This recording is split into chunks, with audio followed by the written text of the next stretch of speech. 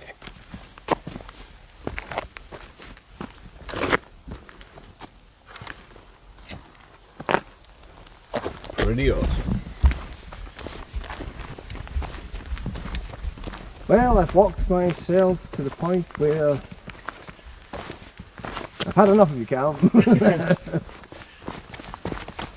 Almost back in Glasgow, mate. Fine. I don't live in Glasgow anymore. You'd always be welcome in my house. Shandy Rock, mate. Bit late for that, but no, actually, it's only fucking 9:30. It feels like it's like 4 Really? in the It's only morning. 9:30? Aye.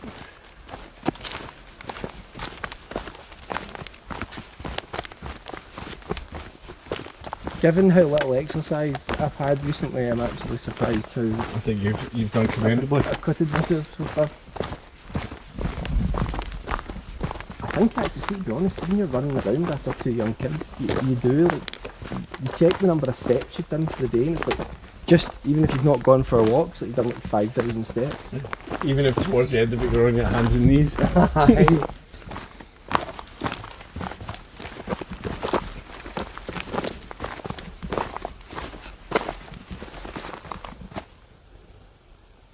That's just that festival in the distance. No, that's a dog. Oh, that's a dog, yeah. Mate, that's a dog. Mate, I know the difference between the sound of a festival and a dog. It's a dog festival. It's a Wendigo. And all the little men melt and come out.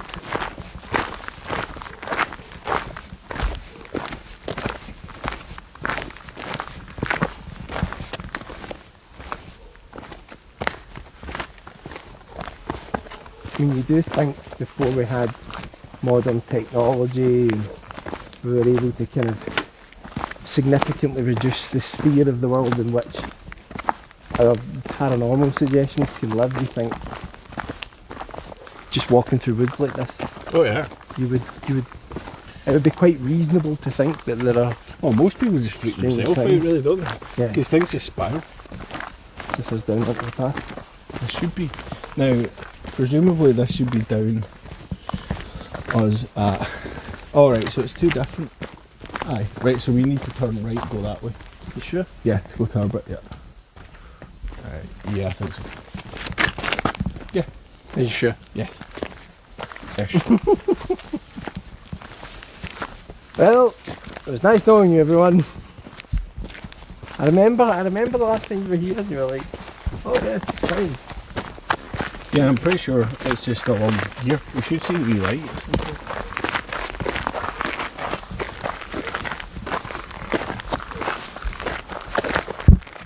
I think we might even... I really don't think it's that far. If I remember correctly.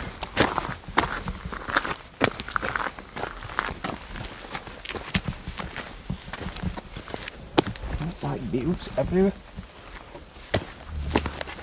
Whoa, black beetle, bam, bam.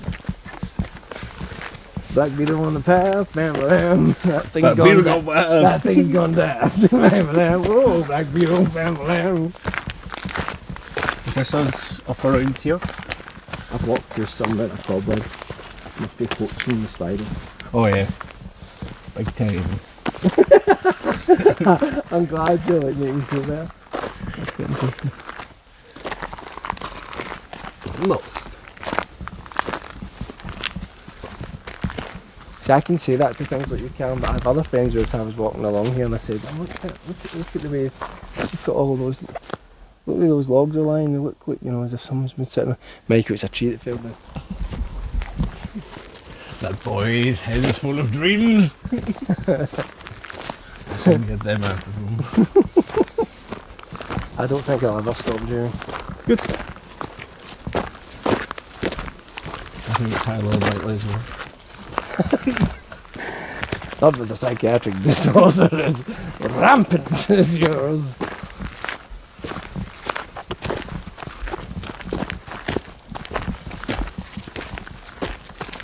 Problem is, I've got the pin of the camp on my phone. You know what? I've got the pin of the camp on my phone. What do you mean the pin? Like the location. On your phone? Yeah, I don't know if backing out of this one. I'll put this frame. Actually, should be alright. Hold on. Let me just check that I've not gone too far back. 2 seconds, people. You not just look on the maps on my phone? Oh yeah, we just keep going, mate. Right. Sorry about this, everybody. It's quite fascinating that the entire forest is basically this hill. Yeah. I knew it was all along that way. You know, sometimes you start fucking tricking yourself.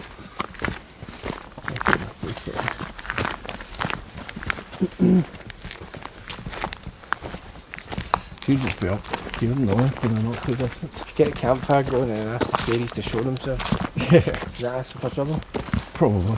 I will say the one thing that always bothers me a little bit about going to places where some people say strange things happen is all the folklore and stories surrounding travelling ghosts and wandering ghosts. Some people call them wandering spirits. Like the idea that something can latch onto it and then come home. Yeah. You know, a lot of people they're calling it now the hitchhiker effect. Yeah, I've heard about that before. Because of people who worked out at Skinwalker Ranch are then saying that when they go home after they've been there for a while, They become a it's as if person of interest. It's as if something's followed them. Or left an imprint. Yeah. I've still yet to watch that. I know you were talking about that Skinwalker Ranch. Skinwalker Ranch is fascinating. It may all be a lot of rubbish. Is that the wee pumpkin in the distance? See the wee orange light? I think I just saw it. Should be honest. Yeah, that's our lights. Just thought I'd stop that off, huh?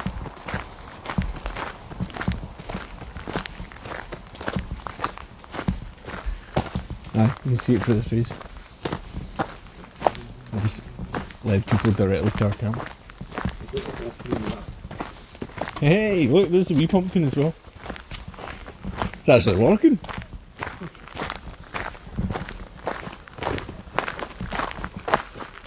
I just cut that table for Have you got a lot of them there? You see?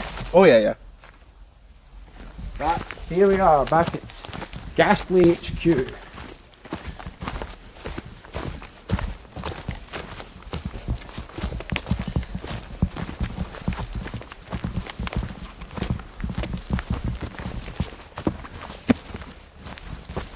Get a lantern on it. I'm going to move all those lights down and set everything up. Oh, I can't myself there. I forgot there was one down there as well. Some big face smiling at me. Hello.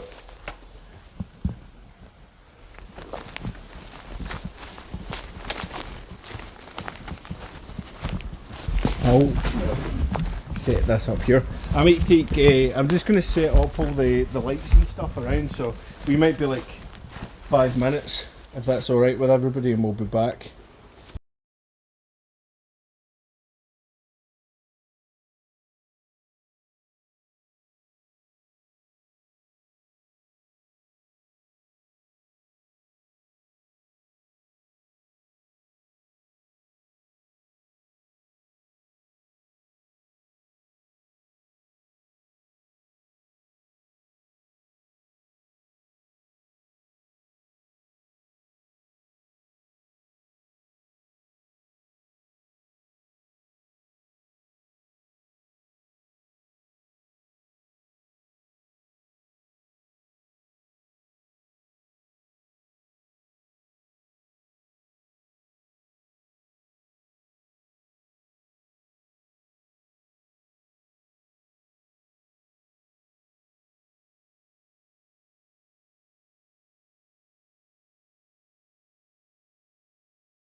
Mike is back online. Right, we are back.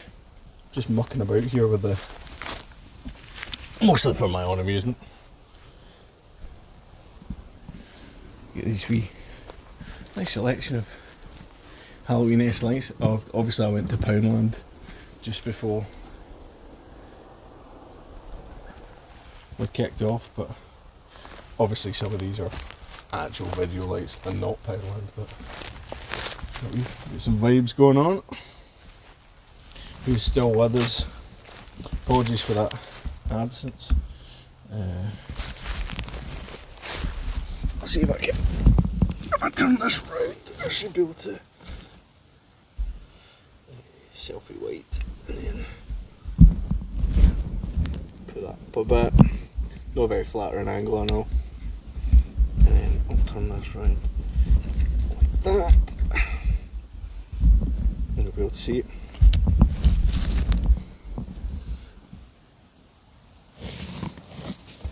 Just waiting for this to fall backwards, so I'm going to man the mic. Sorry guys. This is not very professional. Now, why would we stop now?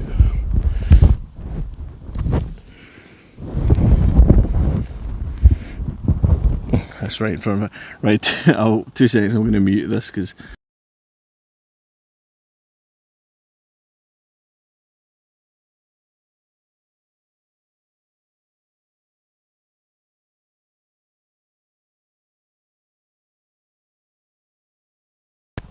Thank you very much. I'm just trying to create a wee bit of ambience.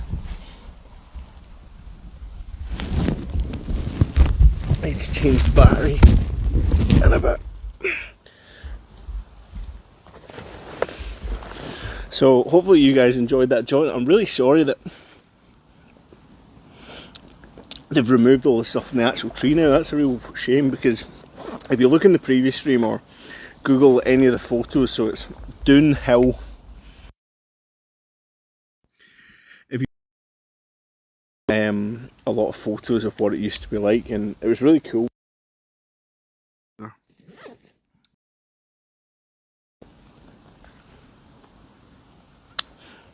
Sorry for that brief absence, everybody. I know our lighting's gone quite dramatic. Just glad to have come home and found everything's intact. I'm trying to work out how. Part of me, it's actually a really nice evening, so I think we might just actually like sit outside. But initially, I was trying to work out whether or not we should do a thing where we what do you call it? Sorry, turn this round. Whether or not we just ended up sitting in the tent like last time, but we can actually get away with sitting outside, so I know, I think particularly because of the fact that it is like memorials and stuff like that have been taken, it is quite disappointing, I must admit. Sorry about that. What happens if I move that over there? Am I getting a more dramatic? How much light? Oh, that's got plenty of battery power left. That looks a bit better without that extra light there. Hello folk! Yes, we are in the same camping spot as last time. I guess you won't have realised the fact that I'm not alone this time. I do have someone else with me who will reveal themselves in due course. Are you willing to be back on camera? He's got a bit fed up. The problem is after he gets over the 2 hour mark, we only have him contracted for so long. Fed up. How dare you? We've only got him contracted for so long. He's quite expensive. Hello everyone. Good evening everyone. Welcome to Ghastly. The man of the lamp. Should switch this lamp off. Could do. What I was thinking actually, I might set the shot back up that we had previously, and then are we able to check on your phone? Aye. Cool. Right, bear with me again, people.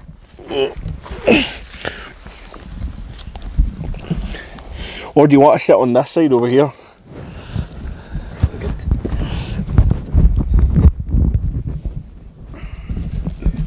Bear with me, everybody. Check. This needs to go a bit further back.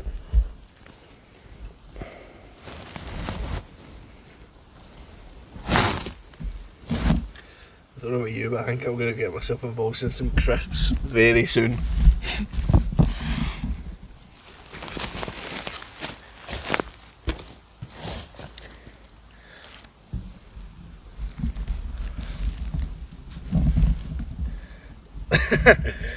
I'm supposed to go and sit next to Michael, but Michael has set himself up to occupy as much, bogart as much space as possible. Sorry. It's alright. I guess I'm going to need to... What was that? Did you hear that? Well, I just rustled. No, I heard a whistle. Kurt Russell. Do. Can you see it on your phone? Oh, right, aye. Sorry. Do you need something to recharge your phone? Nah, I've put it on stamina mode, so I've still got 68%. So Cool. Move on.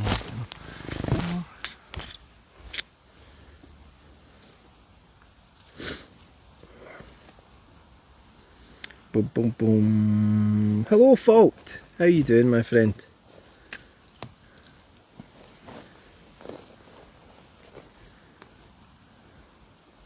Oh, I'm sorry about that, Stephen. Yeah, that video I did.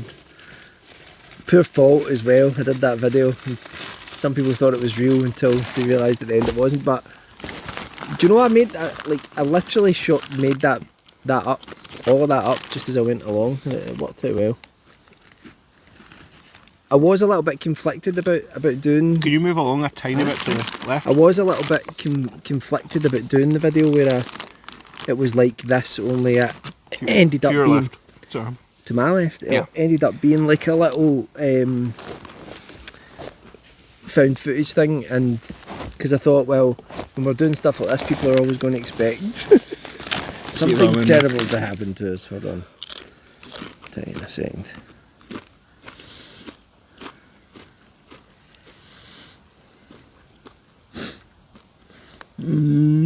Oh, thanks, Fault. I really appreciate that. Dignified, bro. That's closer. Would you like to try one of these Manchego and green olive? Just like a big close up of my crotch. Yes. That's where the people are tuning in for. Enjoy it. Oh, let's see. Mate, they're pretty delicious. Yeah, they're good. Yeah. Oh. Yeah, dynamite. Help yourself. That's some good stuff. Thanks, mate, Juice. I appreciate that, man. That's the thing, we've got so many ideas, don't we, for doing different, like, horror things, and it's just, I think the thing that's been frustrating for us. The biggest issue is time always, isn't it? Yeah, and I mean, ideally, we'd love to be able to make like horror films and things like that full time, but that would be the dream eventually. But Cost of living, it. Cost of living's a nightmare. I get towards the end of every month and I'm like, I mean, other than paying how can I pay for anything? Other than paying for the bus, this is an entirely free experience, technically. Well, fuck, we've got booze down at the river. Want me to go get it? You get it in a minute.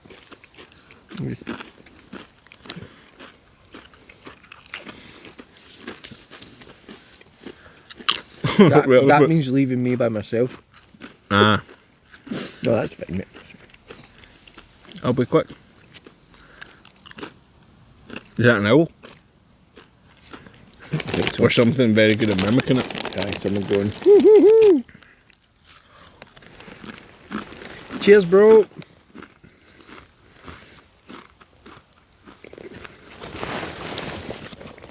As long as I make it back in one piece. I'll make sure he does. Well, Probably. you nearly killed me that time we were at the Blantyre Cliff, so. Yeah, but there was entertainment to be had, Michael. Here, plug your phone in. Callum Get some juice. has you know, if I actually find the charger, enough battery packs to Yeah, I totally solve the energy crisis. totally overpacked. We'll say that much. But Better to do that, I suppose, than yeah. end up like sitting doing stuff and then you don't have enough. See, for anyone that's been watching for a while, was there like any issues with like the quality or like stopping or anything when we went through the forest? I'm just wondering if we had like reception the whole way. Seemed like we did. Yeah, I think we did. Martin says, "Don't let Callum swim in the river." I think that's an allusion to words when we were on the Stag. The Stag, oh, that's We were right. swimming in the river, throwing a ball. If there's a body of water, I pretty much go straight for it. Not that water though, it's pretty manky. Yeah, certainly that estuary, I wouldn't know that. Oh yeah, fuck that noise. But was the river the same? Yeah.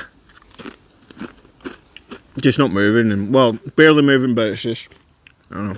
Wasn't a good spot, but I'm sure I heard people in with their dogs splashing in the water. Further up the river, there were people in it earlier on. Slim package.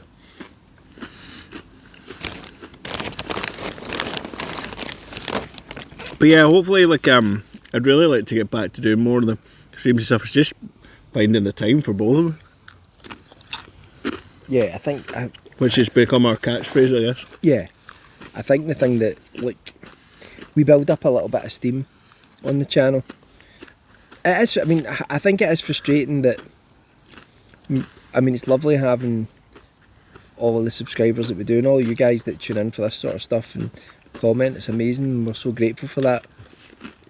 When you look at the channel and it's like we've got like 25,000 subs, but see, because we've had long periods of inactivity, YouTube just stops showing our stuff to people, and there's people that subscribed to us a long time ago, and then they just, someone all of a sudden will comment and be like, "Oh, I didn't realise you were doing stuff again, mate. Watch your back. That looks like that's, I think that's an accident waiting to happen."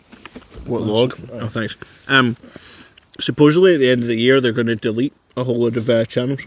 I've heard They've been that. inactive. I know. I wonder if the bun will go. It'll be interesting, Mom. Should probably No. log into it. Any channel that still has videos on it won't get deleted. Right? Is it just? So channels that don't have videos on them, Right. that haven't been active for a certain But I amount. think originally they were saying they were going to nuke channels that did have videos, and then people were. Yeah. But then some people were like, they're like, "What about someone that's passed away?" Yeah. That's like a record. Of, Well, that's what the issue. when you think about it, if like something happened to me, there's like, so between Ghastly Tales and Area Shifty Bun and Horror of Mike, the different channels that we've had over the years. We could like- recreate you with AI easily. That, yeah, you just feed that in. Just don't worry, girls, it's all right. Your daddy's here. Just remove a few. Did you- Minus scatterbrain. Have you seen? I think it was in Japan where they've got this program. It's like a VR thing. Have you seen this? No. And the company recreates. I mean, I've seen some of the Japanese VR there's- stuff. Honestly, there's one that's heartbreaking. I'm sure it's like someone that lost their child, All right. and What I was thinking. and they recreated her in VR Oh shit. from all of our pictures and all that and videos and stuff, and had her and then did recreated her voice and everything, and had the person being able to talk to her. Jesus. And it's like people, but I think the family said that they found it really, really helpful. See, the thing is, They turn evil. See, because my back, I want to kind of lie on my side, but it will look like the front cover of Thriller. I'm sorry, guys, but I'm actually going to do that because. Get comfy and we'll comment it. Hello, everyone. Yeah, that's easy. I'll check you're still in. But yeah, at that, you're going to see a whole lot of that. People being recreated in AI, with AI and recreated in VR, so that people can interact, like talk to people who are passed away. Just so people know, these are Manchego and Green Olive, and they are fucking delicious. Yeah, good. I'm talking about rebuilding people that have died, Callum. Yeah, but they're not Manchego. Yeah, they're not they're not Manchego and Green Olive.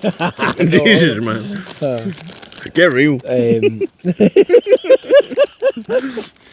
This is tangible. Because but that, yeah, it's going to be really, really interesting to see. It's going to get. I mean, it's already ChatGPT and that. It's already got weird. It's going to get really weird. Although I have to say, I've been using AI maybe for over a couple of years. I was using it with some publishers that I ghostwrite books for. They specifically, I was ghostwriting books, doing that, and then they said to me, "Do you want look, we're trying to get our writers to use this AI program. This was before ChatGPT landed, but it was something that was based on early ChatGPT. Right. And I was a bit kind of thingy about it, but then we started using it, and it's because I would never use it to write my own stuff ever, but when the client's saying no, we want you to use it because then you'll be able to write, if you like co-write books with this, then you'll be able to write books faster. Mm-hmm. So I've not but the great thing is they're like, you don't have to use it. There's been times when I've been up against deadlines with them and I've been like, so I'll use it for like a few chapters and stuff like that, and it has got to the point where it's not going to win any literary competitions, but it's good enough if you guide it. You have to write a bunch of stuff, and you have to edit and rewrite and tell it where you want the story to go and stuff like that. Sure. But it is scary because my entire industry, I mean, I've had many sleepless nights because of AI. I think some people are like, oh, it's really exciting, but my entire industry, that like as a freelance writer, the entire industry collapsed overnight. And when I say overnight, I mean it's within weeks. I mean, all the industrial collapse of the AI really get their way. But after ChatGPT 3 released, it's really tragic now. Like the different freelance writing forums that I'm on, things like that.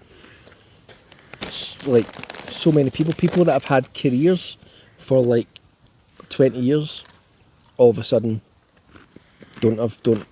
can't get any work because the types of writing that they were doing, which is like article writing and content writing, clients are just saying, well, we're using this now. Yeah. Because a lot of that stuff, like, is just like fluff pieces. Like, you get to, it's quite funny when I was trying to get my boiler sorted out. Remember I sent you that?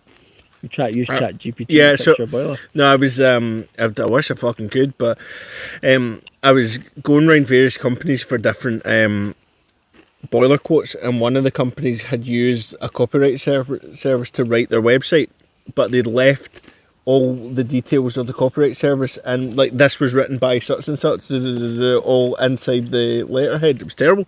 Yeah. And that made me go, fuck that. The thing is, it's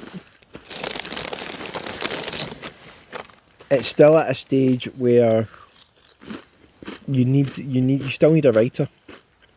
But what these companies are able to do is they're able to say, well, especially if they're small companies, someone that runs a company is able to say, well, I can't write blog articles for my business website, so I would normally hire a writer, but what I can do is ask ChatGPT to write the topics in the style that I want, and then I can edit it myself, and then I don't need to pay a writer. Or a business that would normally hire 20 writers can hire one to just edit.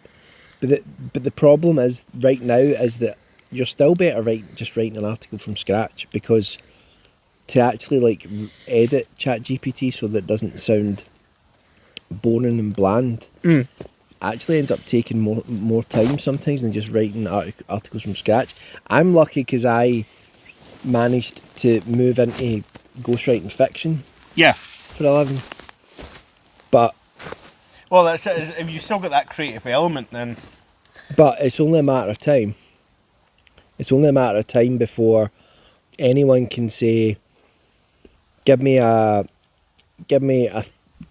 horror novel with a female protagonist set in England in 1980, and I want it to be a ghost story, and I want it to be written in the style of Stephen King, and it's not going to be long until AI can actually output an entire novel. It can't do that yet. Yeah. It needs someone to do it like a few paragraphs at a time. Yeah. But it's really terrifying for me because I always thought I would like I went to uni, I studied psychology, and then I decided after studying psychology for like 9 years, I was like, I don't want to do this. And I found freelance writing, and I thought, well, I want to be a fiction writer, but I'll freelance write during the day, and I'll maybe have a little bit of time to work on my own stuff Yeah. and try and build out that way. And I thought I'll always be able to do that. There was always so much, like, it wasn't high paid work, but there was available work. Yeah. And now all of a sudden it's like, so like, I'm okay right now because I'm working with a fantastic publisher who gives me regular assignments and gives me several contracts for books at a time. So I know 6 months out I've got this work. But if that goes away, like I'm legitimately probably in a situation where I'm going to have to go and find something completely else different to do, and I don't know what. And Well, let's cheer everyone up for a minute. Let's read some of the chat. no, Bring people back no. on board. Listen to me. It's the it's mic terrible. I'm going to go and get Right, no worries. those drinks. All I'll right, be back. I'll read the chat. Right. Stephen said he used ChatGPT to write a resignation letter. Can you set ChatGPT to be appropriately sassy?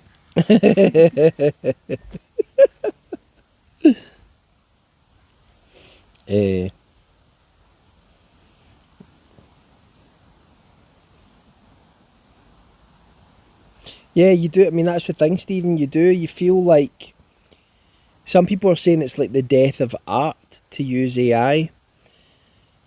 I think some people will use it as a tool, but this whole idea that like, oh no, it's not going to put people out of work, it's not going to replace people, it's like, it totally is, and it's already happened. That's the thing, people are talking about it as if it's something in the future, but it's not.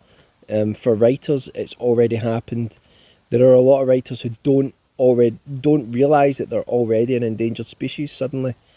And it's the same with, graphic artists and things like that, because of like Midjourney and DALL-E and programs like that.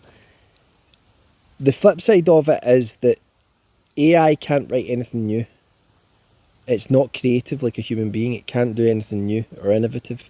It's trained on things that already exist, and it can only play with that. So you're already getting tons of AI written books, AI generated art and all that, but you just can't touch the level of, and I'm not saying I'm at that level, but the level of someone who is brilliant creatively. The problem is that those people might get drowned out so much by all the AI stuff that's out there. So they need to bring in laws so that if someone's using AI in a creative project, they should it probably needs to be listed on the cover. Like, remember, I don't know, maybe I'm showing my age, but we used to get CDs with like advisory warnings and things like that. There were certain things that had to be printed on the front of them so that people knew. And I think you need to have it that says AI, and if you do that, make it a legal requirement, people will still gravitate to, like, as a reader, I don't want to read AI generated text. I want to read something that's written by a human being, because then there's a connection with the writer, and I think that's what most people want. But we'll see what happens.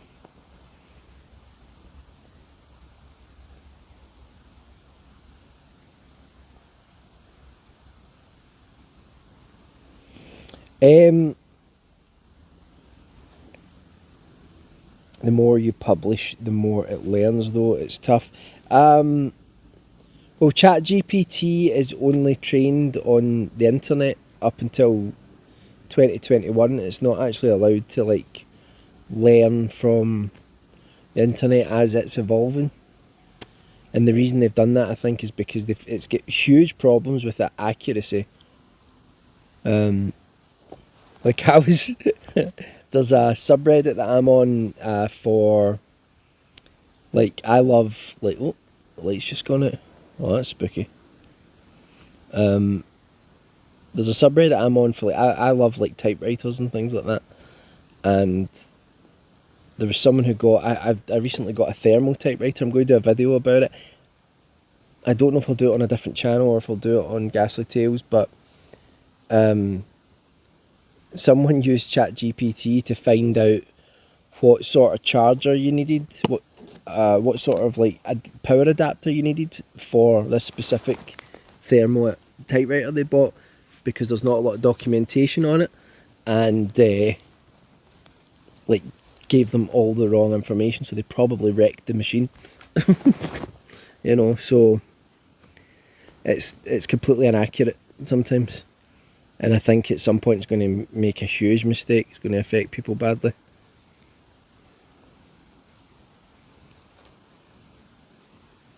Could it learn from my publications?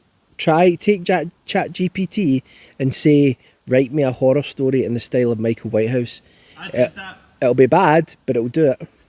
It knows who I am, and I can tell that it's read at least my older stories that were on my website. No, it just went off itself. And on the creepypasta.com and places, no sleep in places like that, because it used place names that are already in my stories. So it definitely was doing it. I mean, the story was terrible, because that's what I'm saying. It can't do a long story. It can only do 500 words or something like that, and it's just always pretty rotten. But it's learned off of my work, and I never gave them permission to do that. And that's the problem that a lot of people have. So there's a fucking thick fog out there. Really? Yeah, like just when you go past that tree line, like to the point there, like I was using the light and like I couldn't see. Really? Wow. It's properly descended. Oh no. Oh, buttons. Yeah, as a mad monkey. Yeah, like it will flood the market with content that's good enough, that's mediocre, average. But what I'm saying is that I think if something is labelled as AI generated, like an AI written story, if someone has to, if legally they have to put that on it, there are loads of people who will not buy it. Some will still, but I think the majority of readers will be like, no, I want to read a human writer, because then it doesn't mean anything, you know. Plus, it's all about robots. That gets tiring eventually.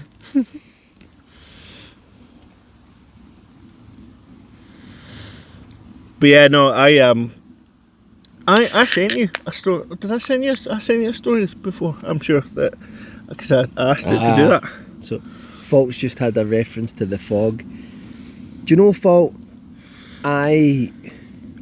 There's a podcast I really love. They've got a YouTube channel where they do their live streams on it. It's called the Lovecraft Easing.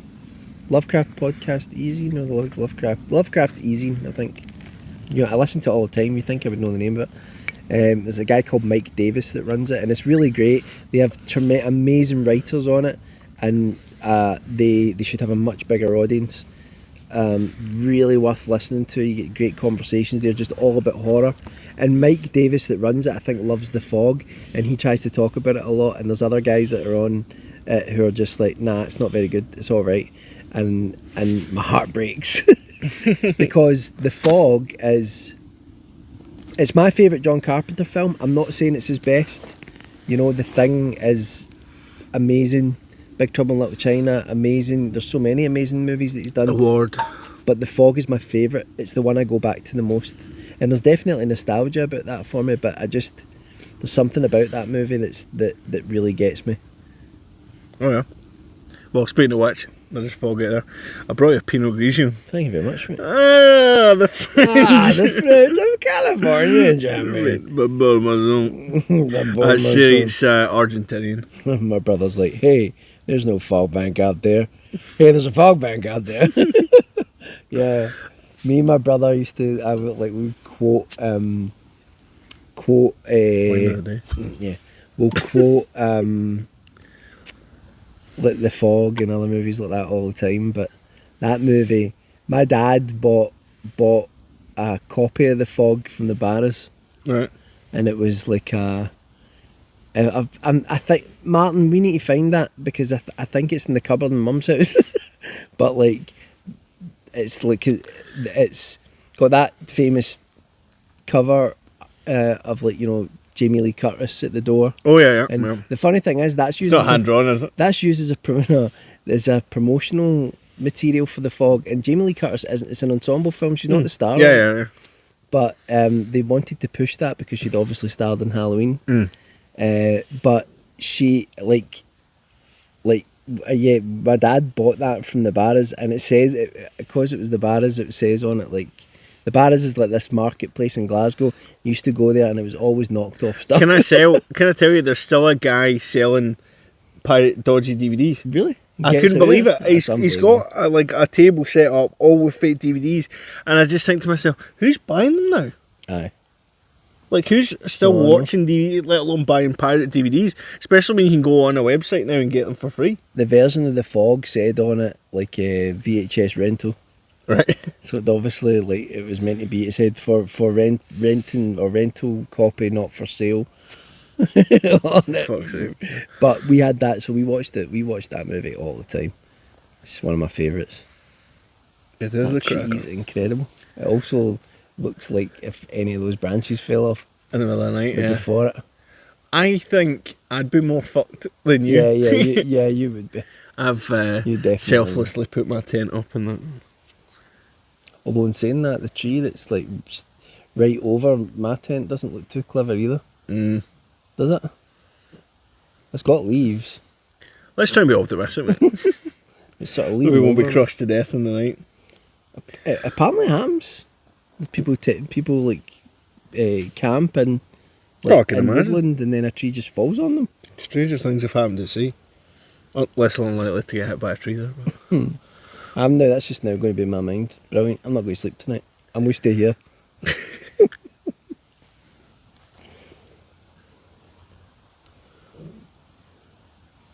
Yeah, That owl's putting in work, isn't it? I hope so. I hope we can protect artists and writers with having to distinguish human versus AI works.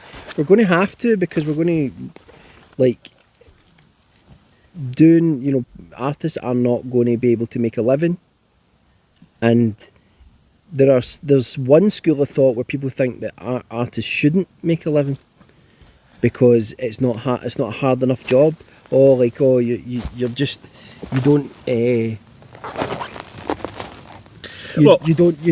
don't deserve to be able to just, like, It's a very varying all scale, day. though, isn't it? I mean, taking a banana and sellotaping that to a wall is very different than certain other people.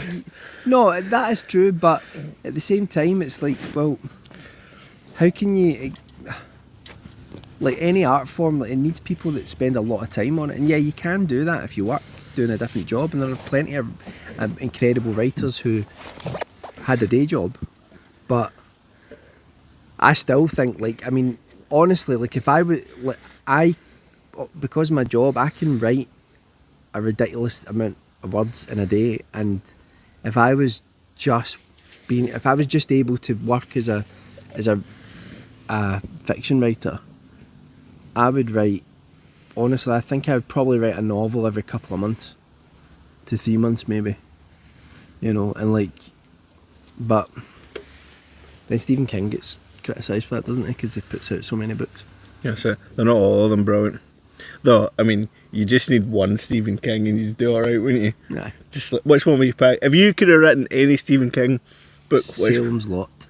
Fair enough. That's my favourite Stephen King book that I've read. I mean, I have to say, as much as I'm a big fan of him, I haven't read that many of his books. I've read maybe only a handful. I've read The Dark Calf, I've read The Shining, I've read Salem's Lot. There's a book called Bag of Bones that's really interesting because it was his attempt to essentially write like almost like a romance story that's a horror. Right. And it ends up being this kind of gothic romance set in contemporary times. And it's good though, it's really good, but the problem I have with Stephen King sometimes is that he doesn't plot anything, and he thinks that, like, plotting anything in your book is like literary suicide, but you can feel it in his books. And there are so many tangents sometimes in his books that I love that stuff, but sometimes it can get a little bit too much. What about you? I like a lot of the words that he does. Ah, I don't know the favourite word of mine. fucking bikes are back at They're it. still out. Stop It's a kind of a funny thing, that, isn't it? Because you get these wee... So, like, Scotland has a lot of wee places. Some places quite rural. And they have various events on at various times of the year just to kind of get a bit of trade through them and stuff like that. So, I mean, we're out in Aberfoyle, which is not, it's a wee village, but a lot of people come through it. Yeah. There's a lot of brilliant hiking around here. There's Aberfoyle, which is basically, I think it's something like 120 kilometres of gravel bike track that's been put up for cycling. There's so many things here. But for a lot of people, they kind of turn up here and then go out and do various things. But then they have something like this, and it's like, it is a very nice, tranquil wee spot, especially some of these bits you come out to. But then, like, they have a motorbike festival, and like the serenity is just completely and utterly shattered. They say it's only one day a year, but Yeah. Right, is that even a motorbike, or is someone farting into a megaphone now?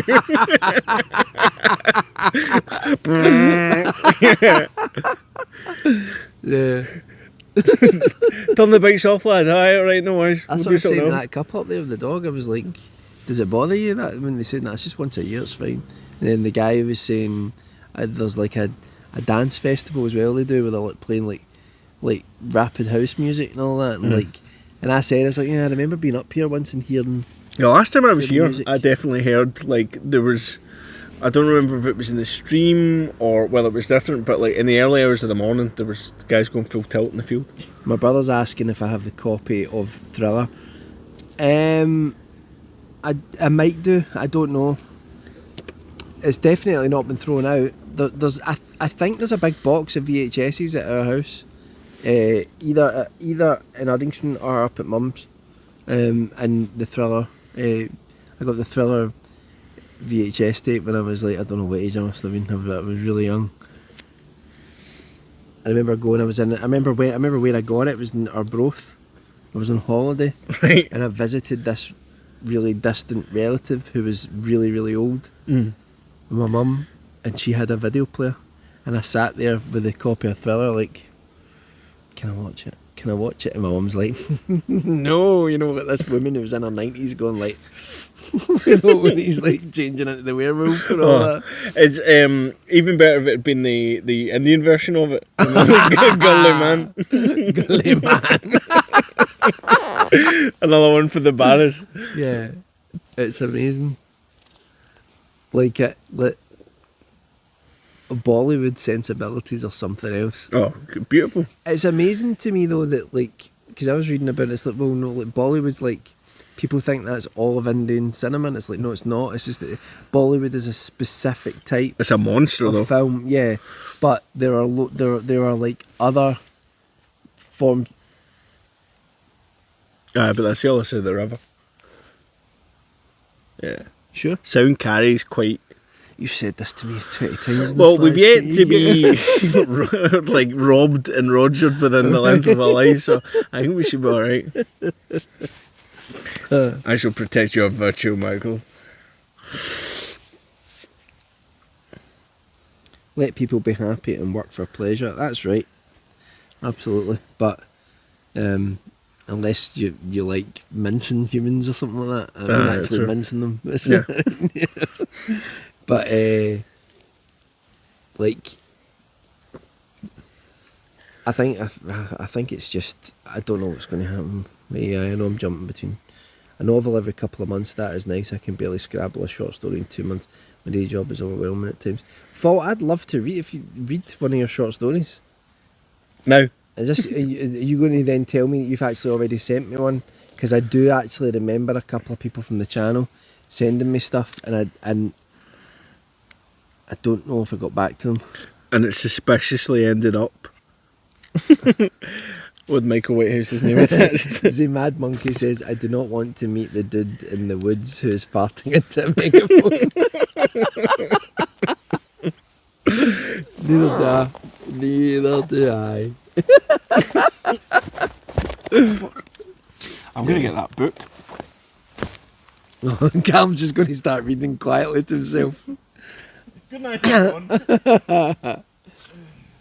Yeah, I mean, I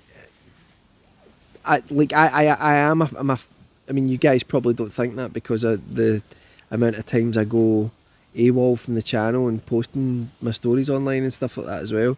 But that's just because of real life stuff. Like, I do write mean, most of my early stories, honestly, were all written in like one sitting, maybe two at the most. I mean, I can, even in my work when I'm ghostwriting stuff, there's days I've had days where I've written like 15,000 words of fiction. I mean, it's horrendous, and your brain doesn't want to work the next day. But I've written that much in one day, and that was before ChatGPT or anything like that. So I've got this book, right? My parents have had this book for years, and it's a load of various stories about. It's a load of bollocks. It was in good condition, and I got it now. It's got a ring mark on it. I've done that more than once. So what's interesting about this is that most of these are only a few pages. Well, let's get to it. Hold on. Are you still hoping to release the physical anthology? I want to release all my books like physically. I've been lucky enough that like I've been published in 4 anthologies, so I've got them sitting in the house. But I would just love to have physical copies. That's one of the reasons why I've been printing out my stories, and I've got this thermal typewriter that I've started writing on. And it's just lovely having like the physical thing in front of you. But I would love to. I have like all of these. Honestly, I have all these plans, but the best laid plans and all that. You know, it's difficult. Although I do feel like I might start getting a little bit more time. Really, what's going to happen is my youngest daughter is 2 in December. When she turns 3, she will go to nursery. When she goes to nursery, what that means is I'm probably going to start being able to work 5 days a week and have my weekends. Right now, my wife I look after the kids Monday, Tuesday, Wednesday, and then I work Thursday, Friday, Saturday, Sunday, and I'm trying to compress 5 days work into 4, and it's really probably about 3.5 days, because there's certain things that I have to do with the kids here and there over those 4 days during the day and stuff like that. So once that's in my mind, I'm like, I want to get stuff out before then, because that's like, you know, over a year away. You know, I don't want to wait all that time to like put out physical copies of books and things like that, and publish and self-publish more books. But really, I'm like, once I get to next December, that's when I think you'll suddenly see me like producing tons of stuff all the time. But hopefully I'll still be able to do plenty of stuff over the next year. But anyway, right, what we doing? Well, I've got this book. So Edinburgh, the capital city of Scotland, is famously built on top of another city. And you can actually go and visit Glasgow. Well, Glasgow's built on top of a town as well. Yeah. But you can go and visit and go into things like Mary King's Close, which is like some of the intact parts of underneath the city. But my parents have had this book for years, and it's all the documented points of interest underneath the city. And basically, a lot of these are like a few stories on. I think you should read it. You've got better words.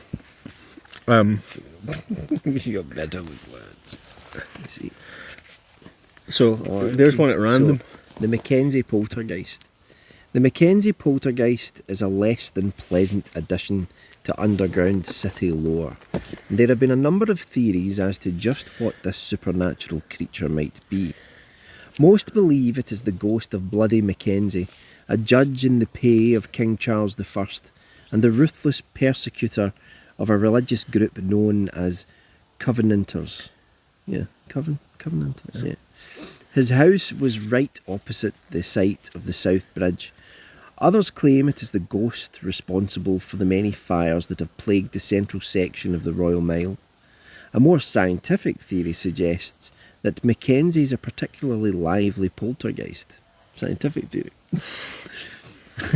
An idea backed by the fact that It is felt rather than seen and is most active when children are in the vault. The claim that the poltergeist and Bloody Mackenzie's ghost are one... Big crack there.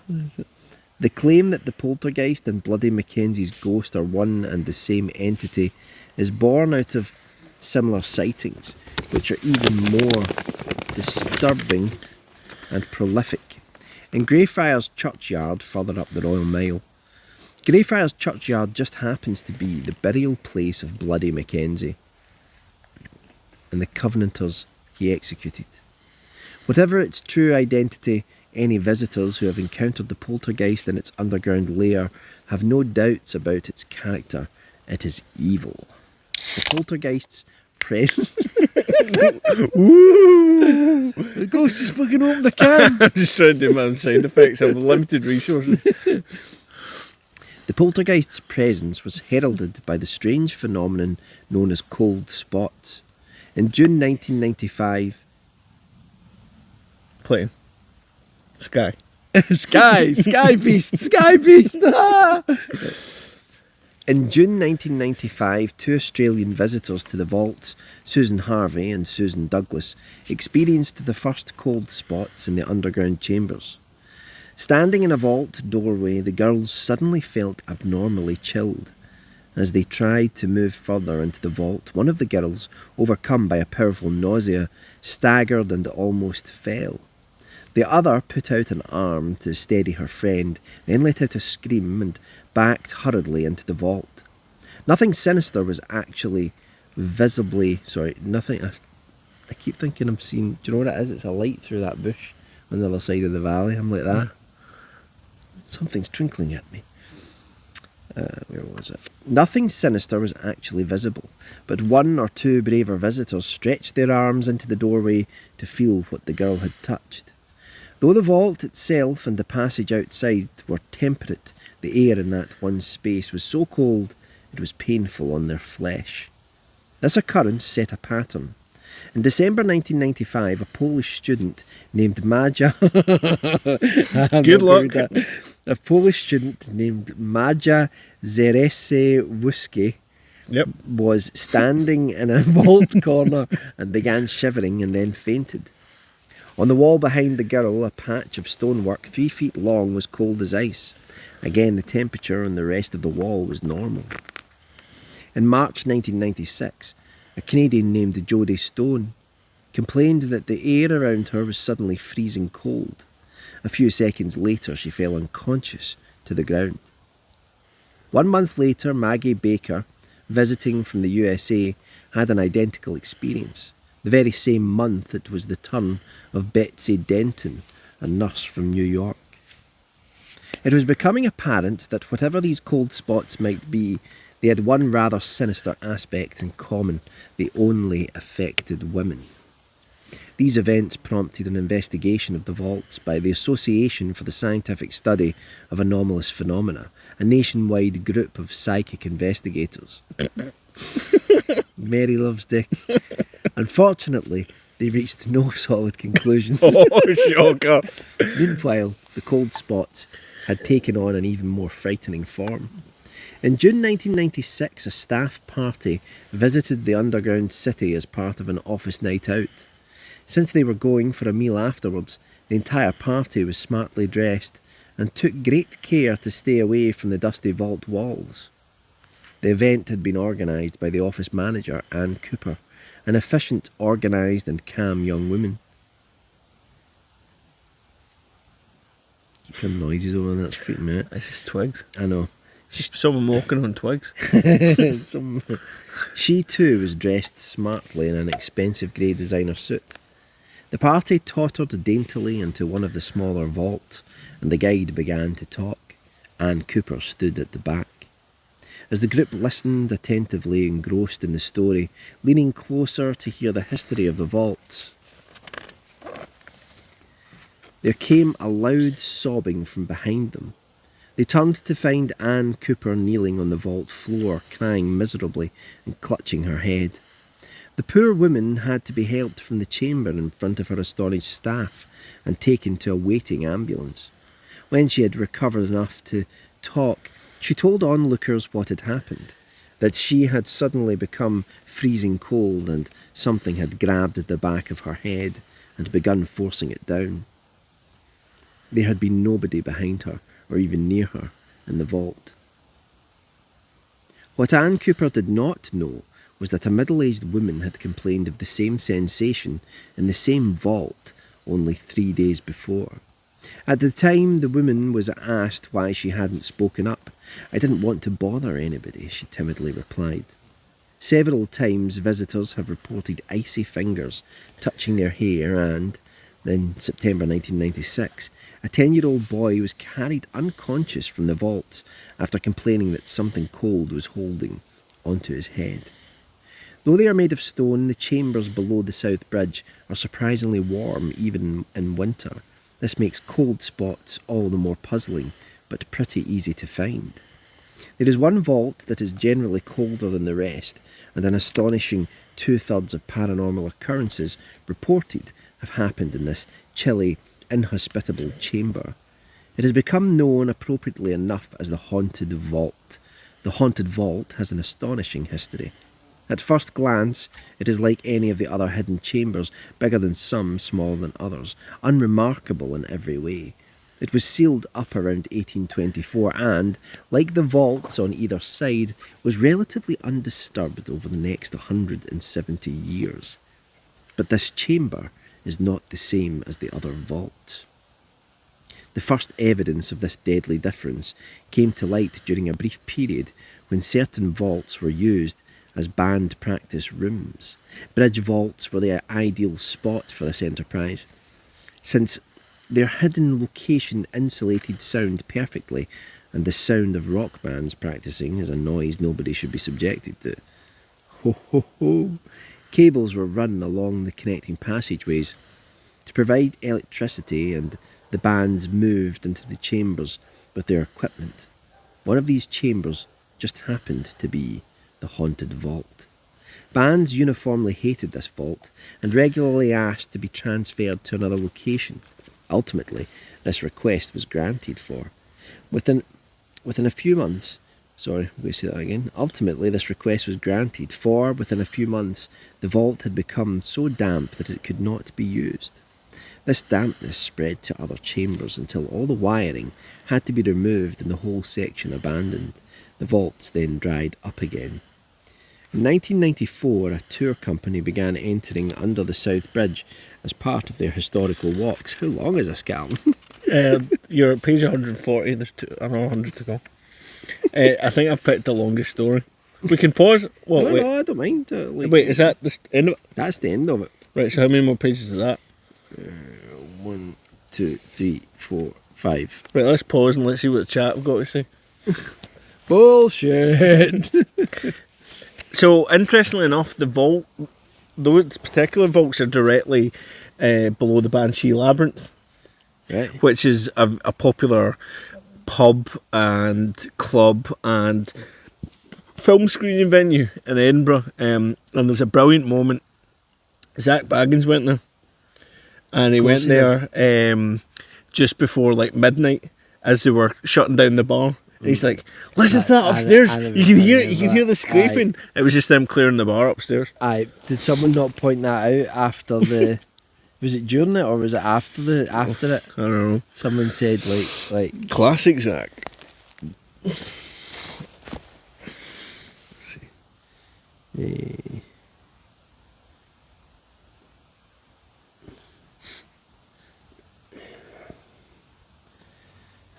Take was on a downer tonight. Lecky prices and dead by tree. This is why we need UVI. But yeah, I totally agree with that, mate. Is this the piece we're on now?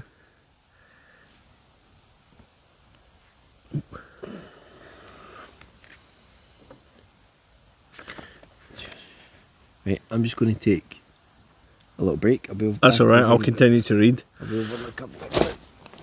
I'll continue to read silent. Yeah. Where's the headlamp, man? Did I not give it back? No, you just gave me the. Do you wish to take this with you? You want me just to take that? You could take that as well. Take all the lights. Every light. Ladies and gentlemen, I will be back in a couple of Ladies and gentlemen, Michael Whitehouse. Okay, let's continue to read, ladies and gents. Now, I don't know what was the last sentence. He's made a big deal about this, right? In 1994, a tour company began entering under the South Bridge as part of their historical walks, just to let people see what the chambers looked like. Given a choice of vaults to show visitors, the unsuspecting company simply picked a random selection. Now, you'll never believe this, guys. They included the haunted vault, right? Anyway, the haunted vault seemed to make tourists particularly nervous. In April 1995, a psychic refused to enter, claiming the chamber was possessed. It was also just before lunch, but I don't think that's related. It was in this vault that the flashlights were most likely to grow dim or go out, shite batteries. The first cold spot occurred in this particular doorway, and the strange lights were first seen there too. I'm assuming strange lights are different to the kind of failing torches, but visitors began noticing that this vault always was noticeably colder than the others. All very fascinating. I love that he's put that in his own book. All very fascinating in this book that I've written. All very fascinating, but nothing to cause undue concern. Not yet. In July 1995, the first of a spate of genuinely disturbing events began to occur in the underground city. A middle-aged woman, a quiet, unassuming sort. I don't think you can call women sorts anymore. Is there a handle on this light? Yeah. Became frantic in the haunted vault. She elbowed her way through the crowd with an energy that would have impressed a scrum half, and shot out of the vault, punching at the empty air as she ran. She was screaming, "Get away from me. Get away from me. Don't stand. Don't stand. Don't stand so close to me." Question later, she swore that hands kept grabbing at her, even though she wasn't standing near anyone. Significantly, she was in the left-hand corner of the chamber. All attacks in the haunted vault took place in the corners and always on the left-hand side. That same month, an American backpacker was also molested. Alright, so it's mixed it up at this point. So it's not universally women that are going after. So he had happily followed the tour guide around the high street, periodically interrupting her stories with questions. Then he trotted into the vaults under the South Bridge, where he shot off endless pictures using his flash. In the haunted vault, the guide asked everyone to switch off their torches, wrapped in a thick, sinister darkness. She began to weave her tale when she was interrupted by a string of swear words that would have dazzled a fishwife. All in an American accent. I think we can guess who that was. Every flashlight swung in the direction of the cursing. The left-hand corner of the vault, and the beams lit up the backpacker. He was a strange sight, bent over backwards and clawing at the air behind him with the entire contents of his rucksack, polka dot boxer shorts and all, spilling onto the floor. Twisting around, the tourist tried to get a look at whoever was rifling through his possessions, then he froze. The flashlights clearly showed there was nothing but the vault behind him. It took a few seconds for the implications of this to register on the irate backpacker. Then his furious expression melted into absolute terror. He stuffed his belongings back into the rucksack, spent the rest of the greatly shortened tour standing silently in the middle of the vault next to the tour guide, and then I've finished that sentence incorrectly. Only a month later, an 11-year-old visitor emerged from the underground city with blood streaked down his arm. He told his astonished parents that something from above had scratched him in the darkness, but he thought it was a joke. Played by the tour company, it wasn't. The boy was standing in the left-hand corner of the haunted vault. We're seeing a pattern here, guys, if you can try and suss out what it is. That same month, an elderly gentleman inquired if he might take his dog into the underground city. He was told that this might not be a good idea, but the old man protested that the dog was his constant companion and would behave itself impeccably even if molested. He was right. The little terrier lay peacefully in his master's arms throughout the entire tour until it reached the doorway of the haunted vault.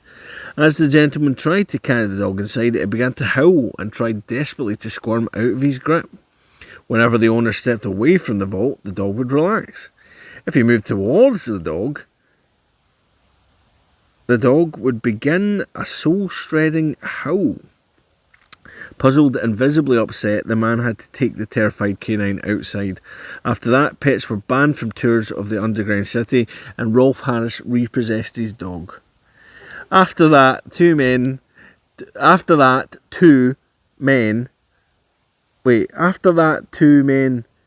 children and small,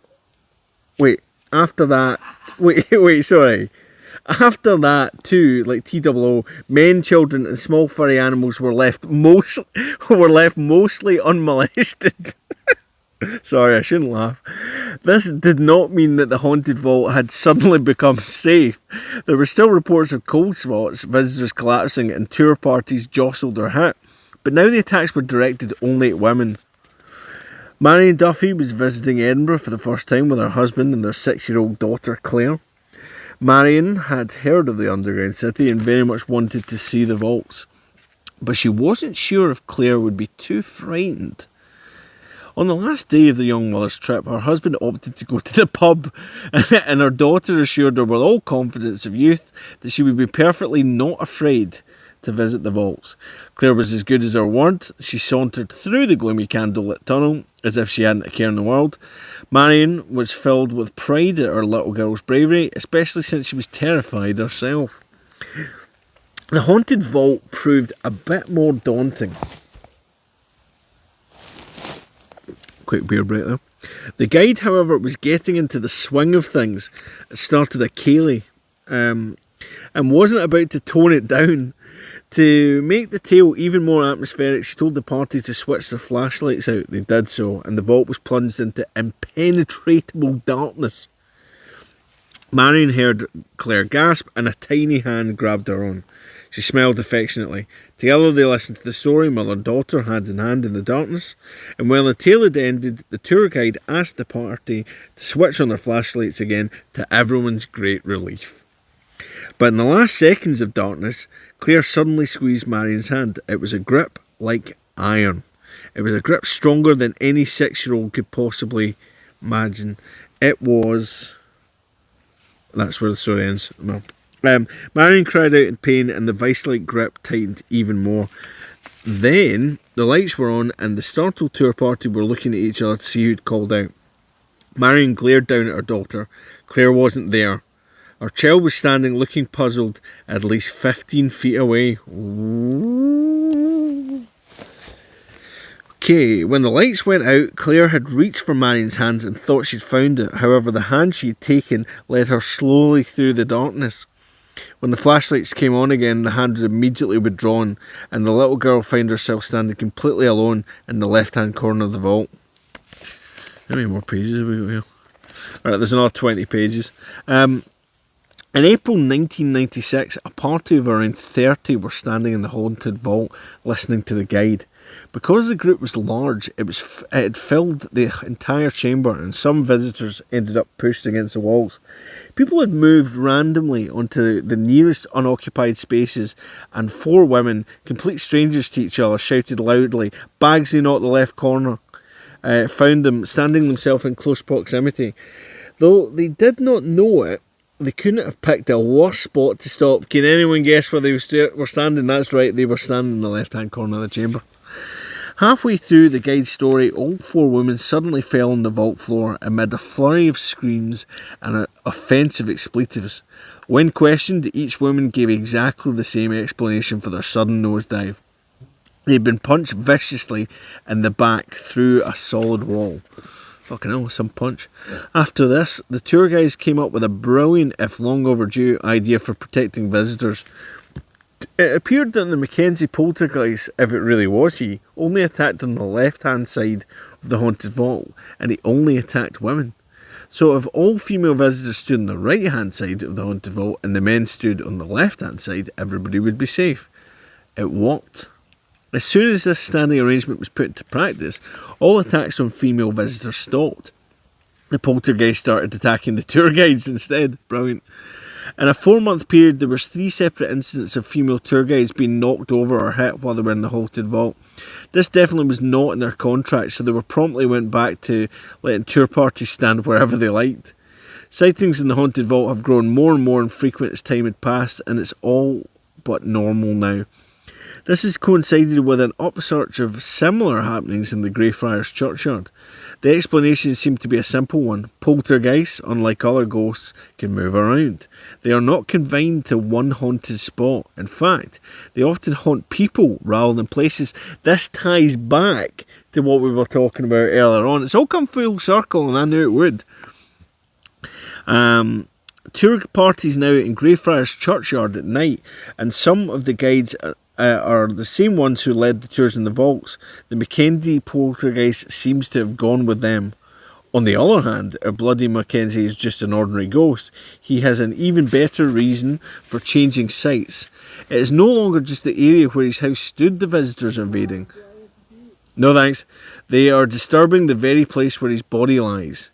But whatever the reason, there is nothing to say he won't return one day when we need him most. And once again, visitors have to take their chances when they venture into the vaults, as does anyone else who wants to see a closer look at Edinburgh's infamous underground city. Entry price $9.99, high chance of molestation. So hopefully everybody enjoyed that little snippet. Actually, a lot of the other ones are only like 2 pages. There's a really interesting one about like a member of, I don't know if he was like a duke or something. He was some kind of like member of gentry, but he was kept away, hidden, like hidden from sight, and I believe he was cannibalistic, and he'd murdered like one of the cooks or something like that. I need to. I don't know if that's in this book, but the name of the book is "The Town Below the Ground" by Jan Andrew Henderson, sorry. It's quite difficult to read this. Let me just check and see if that's inside this book. And also, I'll need to check in a minute what the comment situation is, because I feel we've ignored you guys for quite a while, but it's a pretty interesting book, this. Edinburgh's got a ton of stuff like this. They make an absolute fortune out of tours and stuff like that. There is an appendix. I'll find that story though about that guy at some point and do it. Michael, how long are you want to stream for?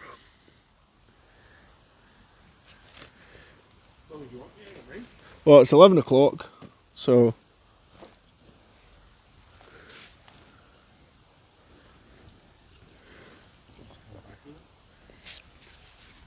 shall we say till 12 or?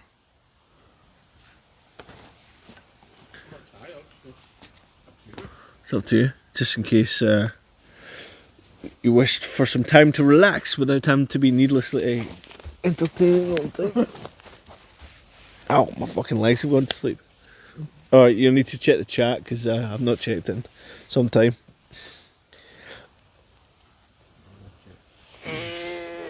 Your torch is on. Torches on? Mm-hmm.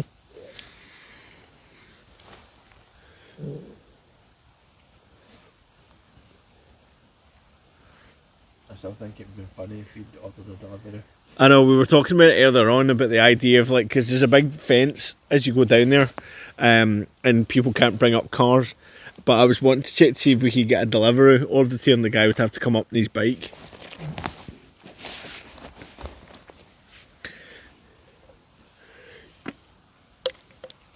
This is why you're not allowed on narrations, Callum Stevenson. Fair enough. Yeah, there was a bit of paraphrasing going on there. You probably could have worked that out, but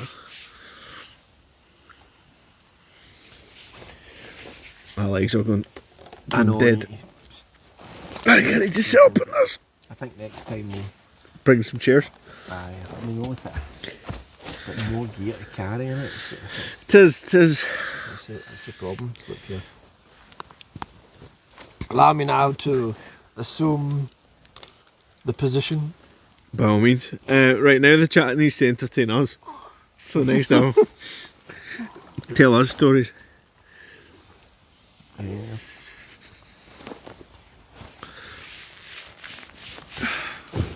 What was the story again about the toy soldier at your Oh, house? well, he wasn't like a toy soldier, he was like a miner, but like. No, but like. What type of miner are we talking about here? Like, he looked like a South African boar.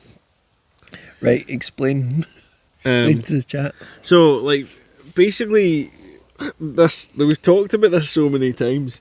There was this toy that appeared in my mum and dad's house. Well, I guess it was my house. It's a really old house, isn't it? Yeah, I mean, the house is like a couple 100 years old, and it's been a great many things. It was a hotel at one point.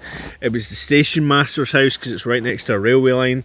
There's a lot of history to the house. The previous owner died in the house in my room that I grew up in as a child.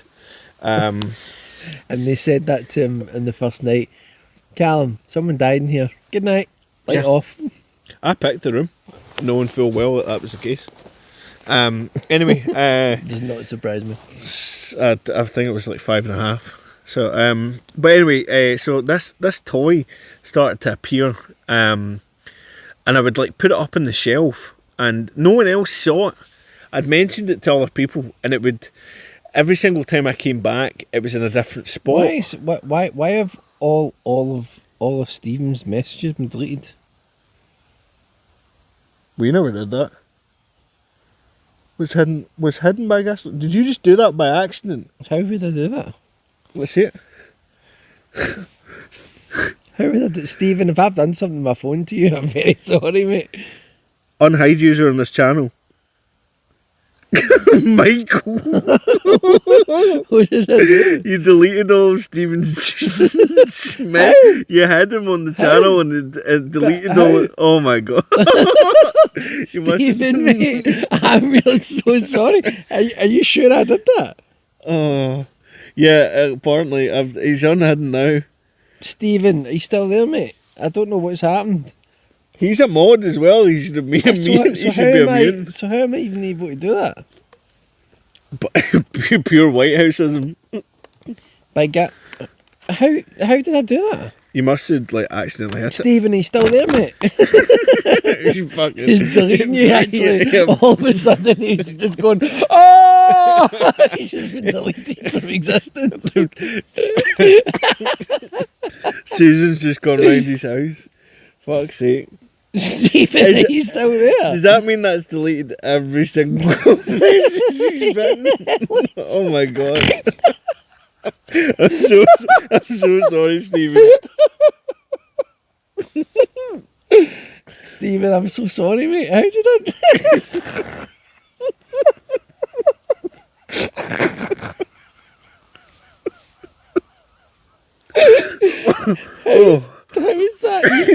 How is that even possible? Stephen, are you still there?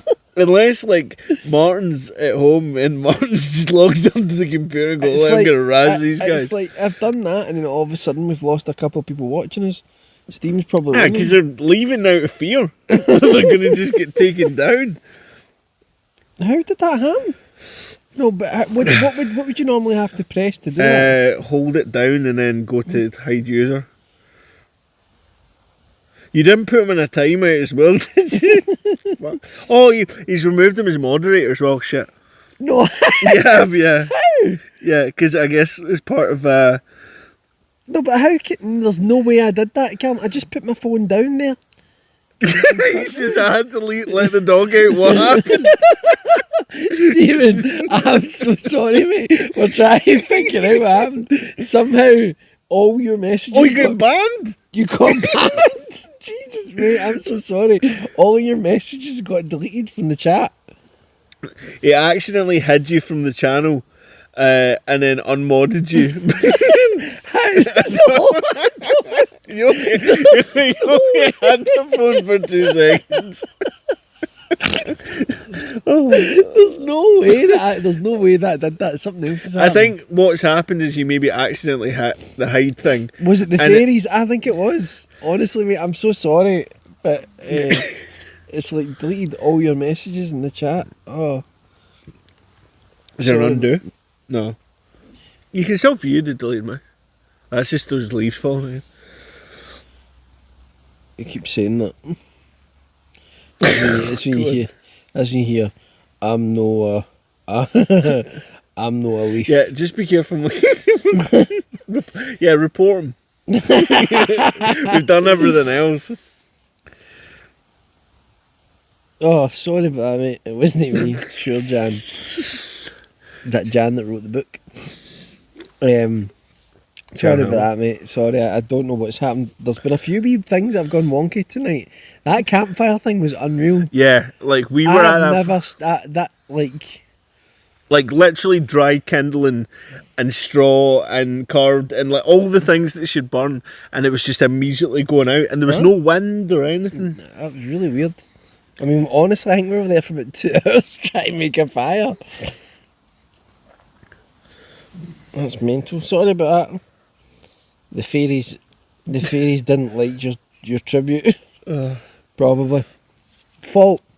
That's way too. See, earlier on, like before the stream, we're sitting here and there was a flute playing in the forest.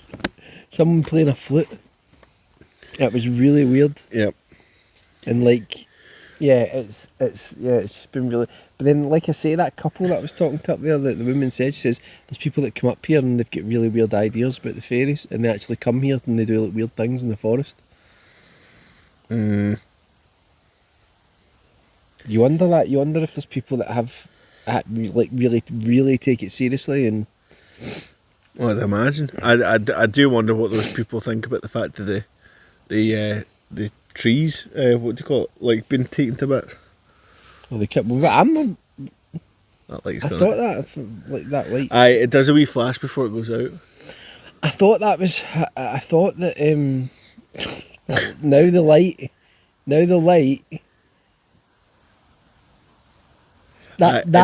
That light went out. Now the pumpkin light's been flashing on and off. I don't know what that was. I thought that one was fully charged, but I guess it wasn't. No one. And it's just came back on again. That's Chinese technology for you, Michael. Mate, that's. Do you want me to take that down? Is that unsettling you? There's one of the pumpkin lights has just gone off and then went back on again, then went off again, then went back on again, then went off again. It does that when it's telling you that the battery. It's gone back on again.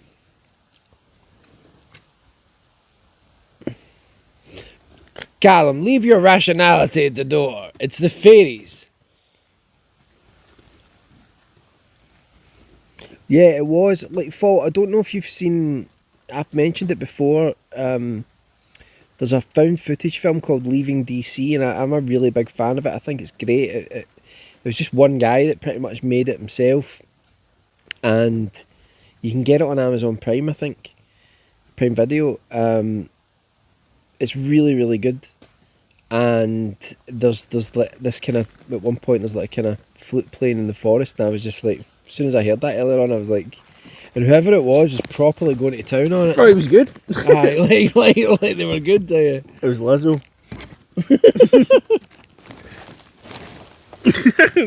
Beatboxing. Nah. I suppose Stephen's saying that's a pound land, to be fair. The what? That's a pound land, to be fair. The light, that light actually. What? Oh fuck. Do you ever like get stuff out of the pound shop and you think, how can that be a pound? Yeah, though more often than not, unfortunately, stuff no longer is a pound there. Really, are they doing that now? Because the majority of it isn't a because pound. there used to be pound stretchers where you would like, well, not pound stretchers, but you would go in to like the pound shop and yeah, you'd get like stung by something because it'd be like, well, is everything not supposed to be a That's pound? pretty much what it is in pound shop now, unfortunately. Fucking so.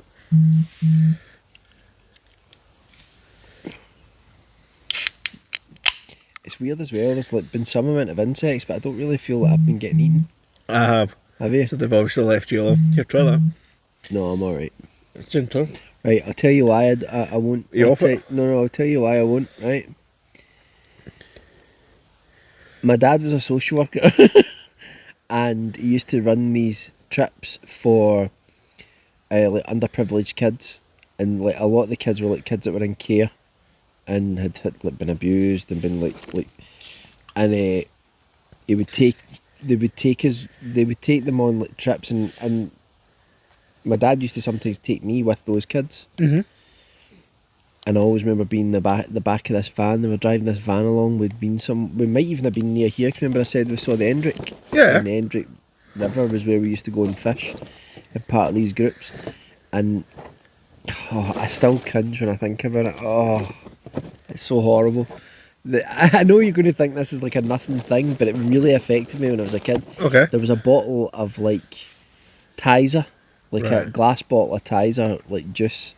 And it was passed round and everybody was like drinking it, and when it came to me I took a big swig of it and it was all just floaters.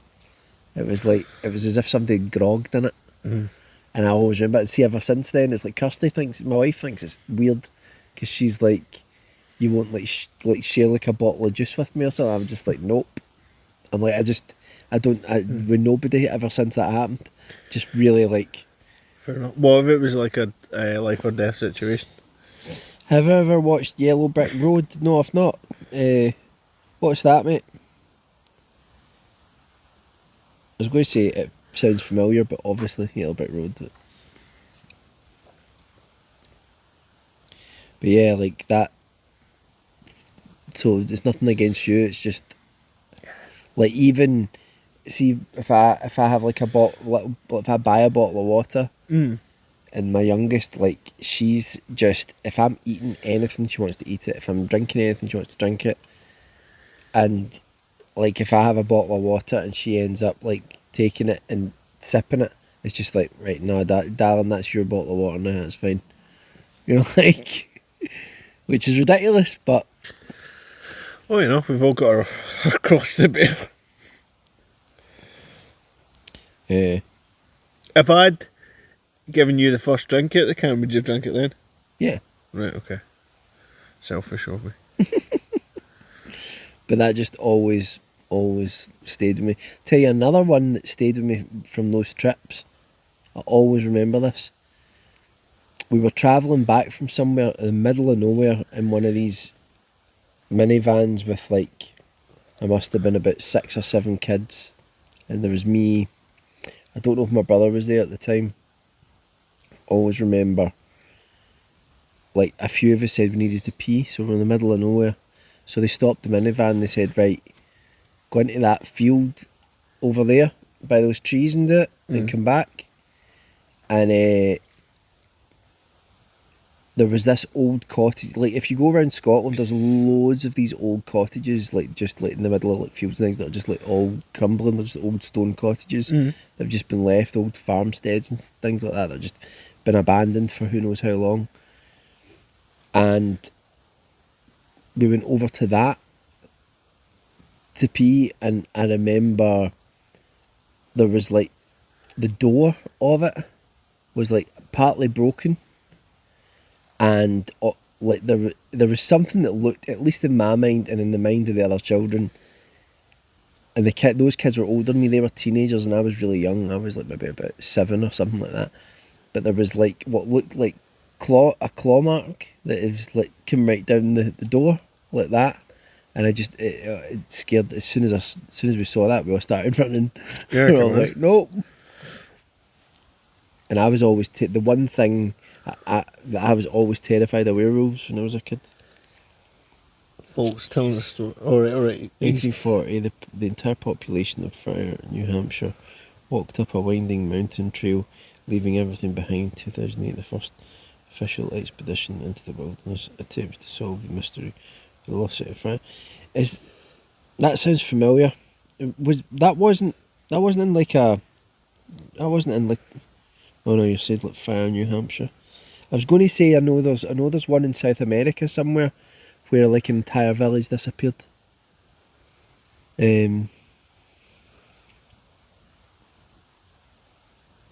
Is it a documentary then, or is it fiction? I'll wait. There's always a lag in it. Yeah, I mean, you can set it to like ultra low latency, and that's pretty much instantaneous now. It's really, Yeah. but I've got it on normal because I just thought as we were going through there, we can't really afford to, like, we're not. It's actually surprisingly quick here, but it's not perfect being on the 4G, so you got to kind of make compromises.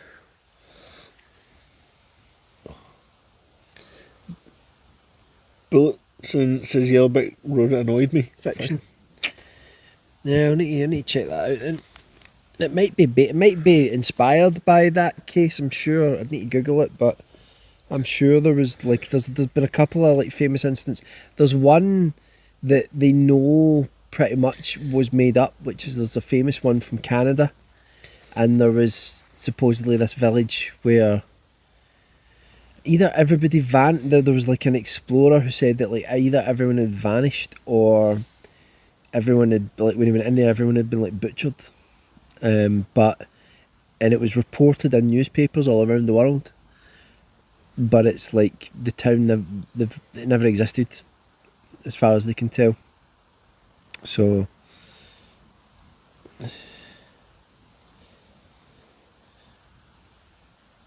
no, the Roanoke colonies. Oh, hello, Bulletin. That was real. I mean, I know that there was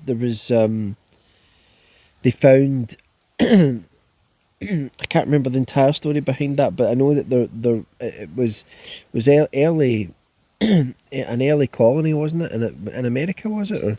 And that there had I'm trying to remember the actual details of it. There'd been people that had gone there, and then other people went to try and find the settlement, and these people had just vanished. And there was something carved into a tree or in some wood, and they like some words. And then there was like loads of theories about it. I think one of the theories was that the people had gone and ended up just living with like the native people that lived there, and then other people said that they'd been all killed, and you know.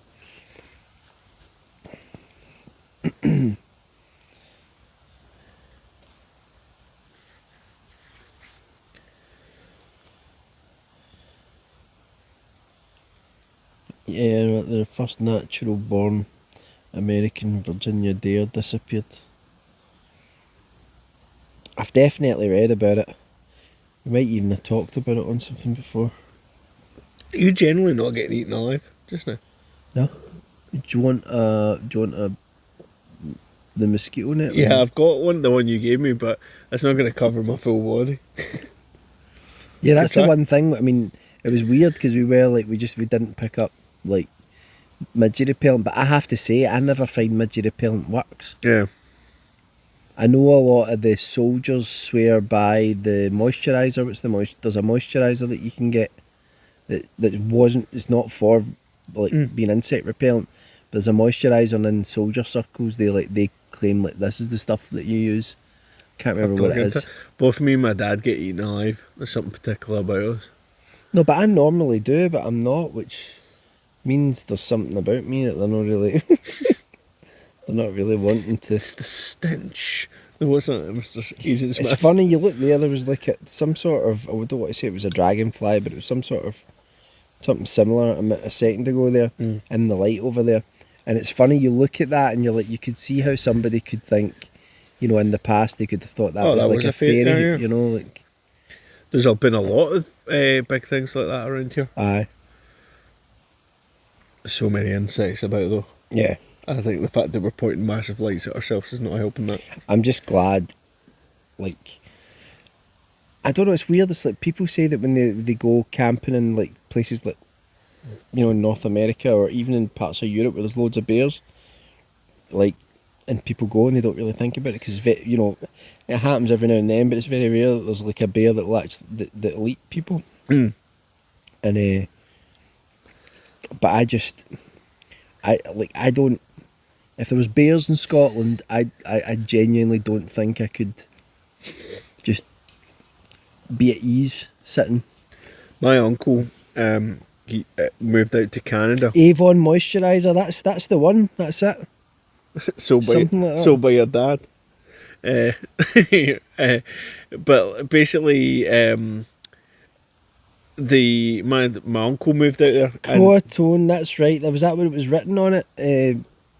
Was that what was written on it, Stephen? When they went back to the That's alright. So like he moved out to Canada and he got like a big bit of the like real prime salmon fishing river, and this was maybe a few months after he first moved out there, and he was down fishing, and basically he always took his rifle out in his truck with him, and he had his truck parked on the shore, and he'd like went out in his waders and he was in the middle of the river. And he was out fishing, and he turned round to turn back, and between him and his car was a bear, just staring him down.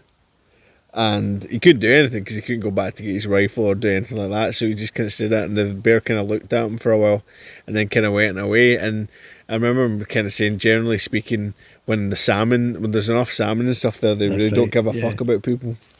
But it's like I know. People have said that before. That the guy that was part of that Werner Herzog documentary, Grizzly Man. Yeah. It's nuts, that film. If any of you haven't seen it, it's nuts, that documentary. And it's about a guy that used to go up into... Is it in Canada that he goes up into? Yeah, I'm pretty sure it is, he goes up into this really remote location, and he like interacts with the bears over the summers, and he just films himself doing it, but he treats the bears like they're children. Essentially, and it's nuts. It's actually crazy. Like he's treating them like they're like big cuddly toys, and he's like getting close. And eventually, he got eaten, and his girlfriend got killed as well. And play super games. Yeah, but I remember them saying that like he had come across a bear a day before, a couple of days before, that'd been a bit aggressive with him, and it was a bear that hadn't eaten much. Like looked like quite thin, and it was getting to the point where like if a bear's wanting to go and hibernate, like, and they come across a person, then they'll just eat them, and that's it. But like, like the fact that we don't have bears and wolves. I know there's always rumours about wolves, about maybe there's some that rewilding efforts and all that shit. Yeah. And I know I've told this story several times before. I'm going to tell it again. There's a place called Galloway Forest in Scotland, and it might be. Is it the biggest forest in Scotland? I think it is. It's pretty fucking big. Yeah. Maybe the biggest forest in the UK. They use that in the tourist board. Calmac fell. It's pretty fucking big. And I went to this place to look for a place to find where we would maybe go for my stag, like a place to camp. We ended up not choosing this place, but me and my friend Chris went there, and we went walking around. Anyway, we went off the beaten path, and we came to this old stone wall that was at the edge of this big piece of the forest, and we were walking towards it, and then we just heard this like deep growl coming from the trees, and it was really loud, and we both stopped. It was one of those sounds that just kind of goes through you, and I was like, what was that? And he sort of looked at me, he was like, I don't know, maybe somebody's got a dog out here or something like that, but it was like really loud. Anyway, we ended up not going into those trees and we went back and we walked round this loch. We got to the other side of the loch, and there was an abandoned farmstead, and we were checking that out, and there was a couple who were a bit older, and they were there walking, so we ended up walking alongside them, and they were telling us all about the area and all that, because they go hiking there all the time, and I think they lived in the area. Anyway, as we were walking, we passed this like secluded little cottage, and the woman says to me, oh, do you know about all the stories about that cottage? And I was like, no. And she's like, there's a statue or something like that somewhere near there of like a really large dog. And she's like, the story is that there was a guy who lived there a long time ago, and he kept he had these strange dogs, and people didn't really know what they were, and they started to believe that what he'd done is he'd managed to like cross wolves with something like an Irish wolfhound or something like that, and people started thinking that he was keeping these ginormous dogs in and around his property, and anyway that he died, and the dogs were like ended up just going into the forest. It was just really weird that we heard that story like in an hour earlier. We'd heard this really strange growl from the woods. You never know, I suppose. But I mean, certainly there's been a lot of big cat sightings in the UK, and some of them are definitely real. But they're probably cats that have been exotic pets that have just been released. Because there was a woman that was attacked. I mean, she was and they knew it was like she had the wounds on her and all that. It was like she wasn't killed, but she'd been scratched up by this big cat that had attacked her, and they knew. They were like, yeah, like, there must be like something out there, yeah.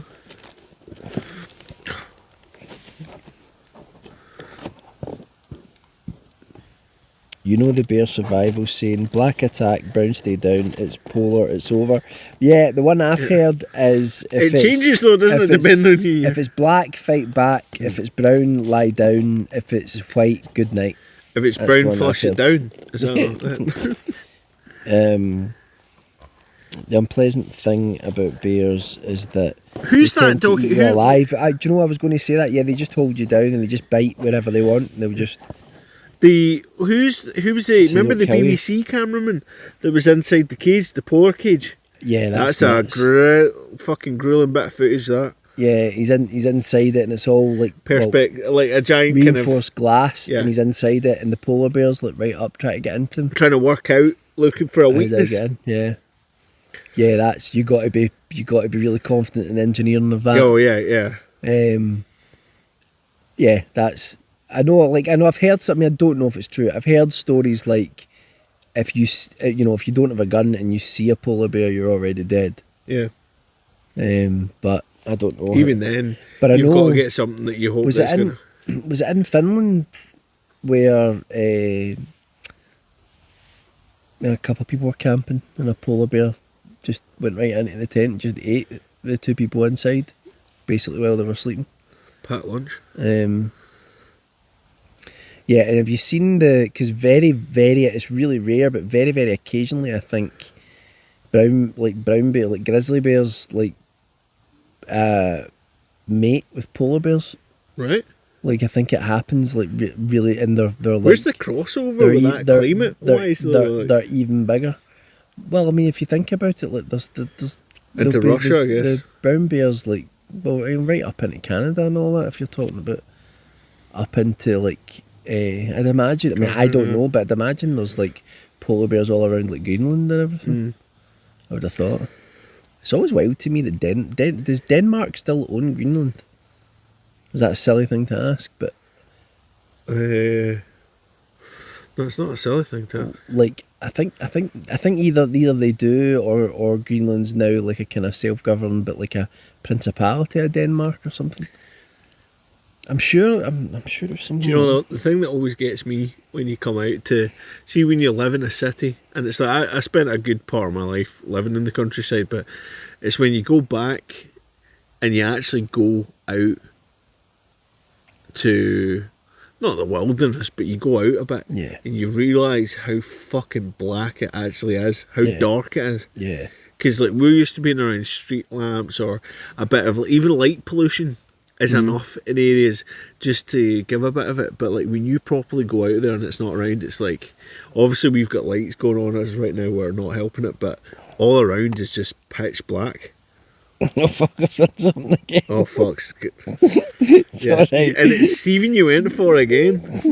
I don't know why that's doing that. Stephen, my phone's got something against you, mate. It's definitely the fairies.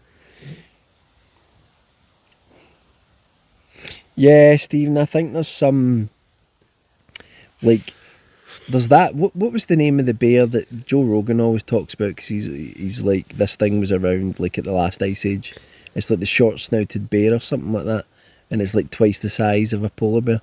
It's like it was gigantic, Right. and it was still a bit. So it's like, you know, some people think the stories of monsters come from. I mean, it's just like, well, no, it is a monster. Yeah. like I'm sorry, Yeah. like if you're a human being and you encounter something, I think, that's to be that honest, big, even if you come across the polar bear, do we want to start getting into yeah. the terror again? Oh God, yeah.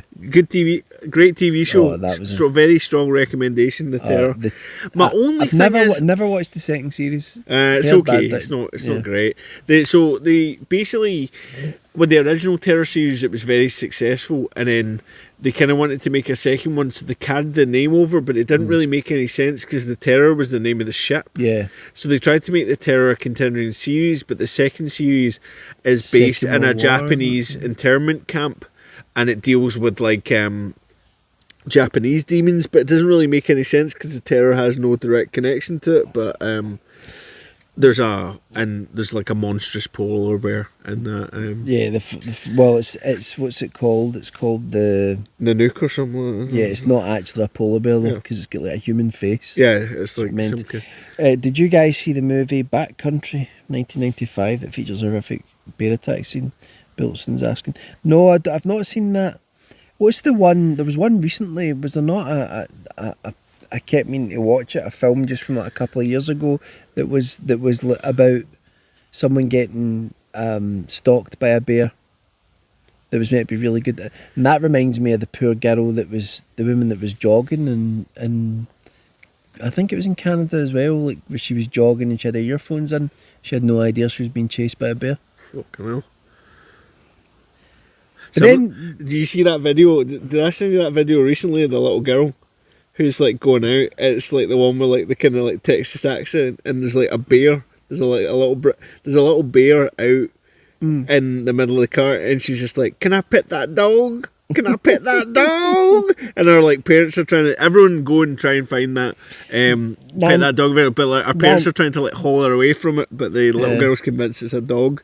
It's a very, very funny little clip. Nanzilla, are you talking about the terror that Callum was talking about? That was the name of the show. It was based on based on a book that's inspired by a real event. Was it? What was the name of the writer of that book? Dan.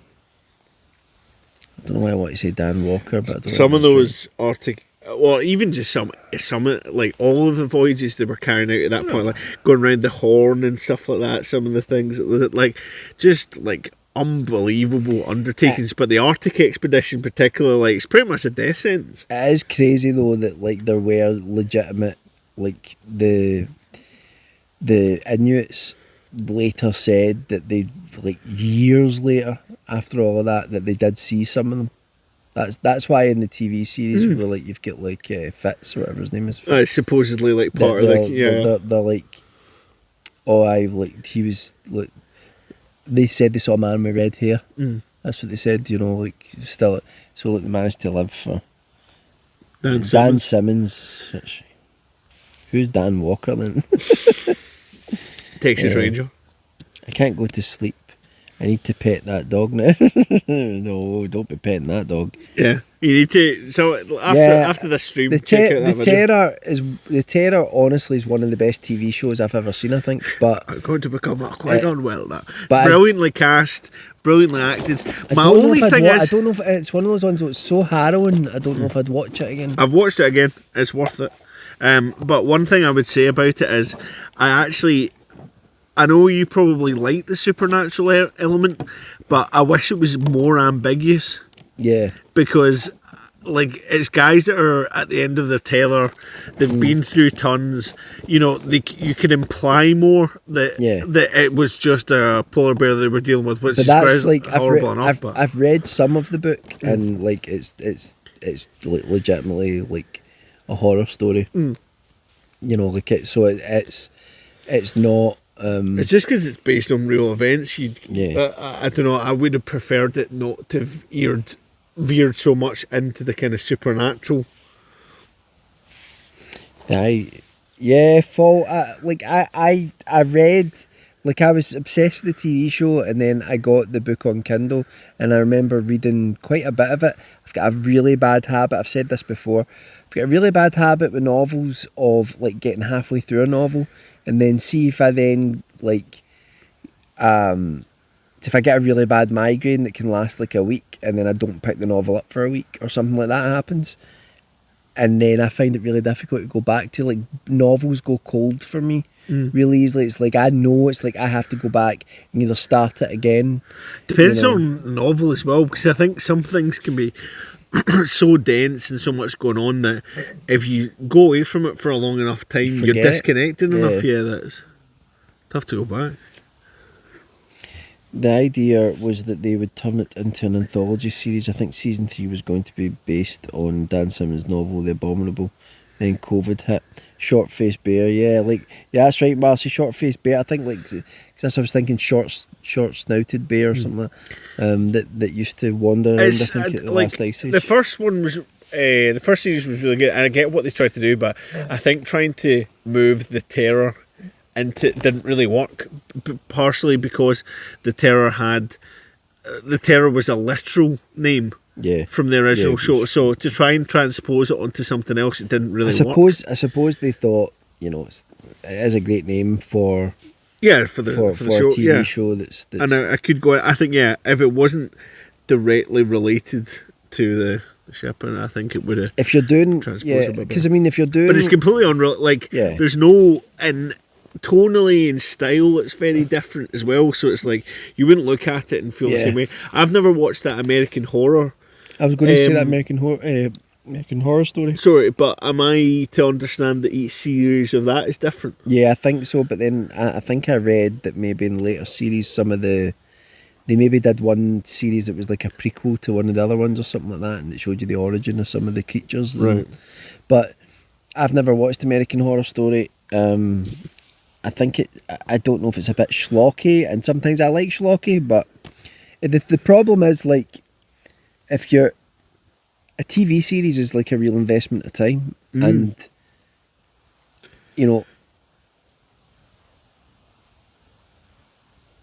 who goes there? That's leaves me. I know. The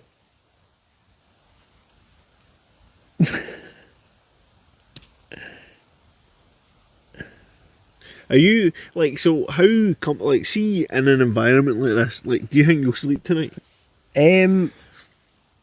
Yeah, I'll sleep tonight, but yeah, do I? My mind. What I'm asking is, are you going to come into my tent and say, "Callum, I need to spoon"? Aye.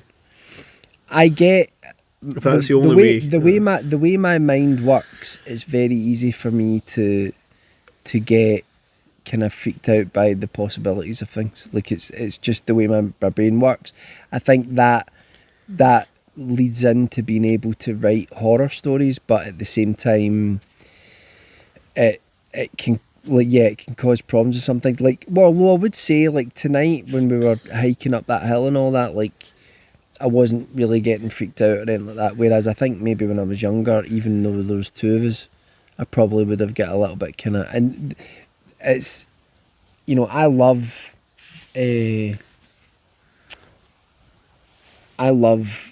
outdoors. I love especially forests and woodland they're strange places to me because they do feel, at the same time you have the feeling of this kind of coziness when you're inside them, you're kind of away from things, and I think you're in connection with something really primal in human beings, because the forest is where we came from originally. Aye. But the flip side of it is there's also, I think, a feeling that there may be something extremely primal inside the forest, if that makes sense. I get... Well, they talk about shades of green, don't they?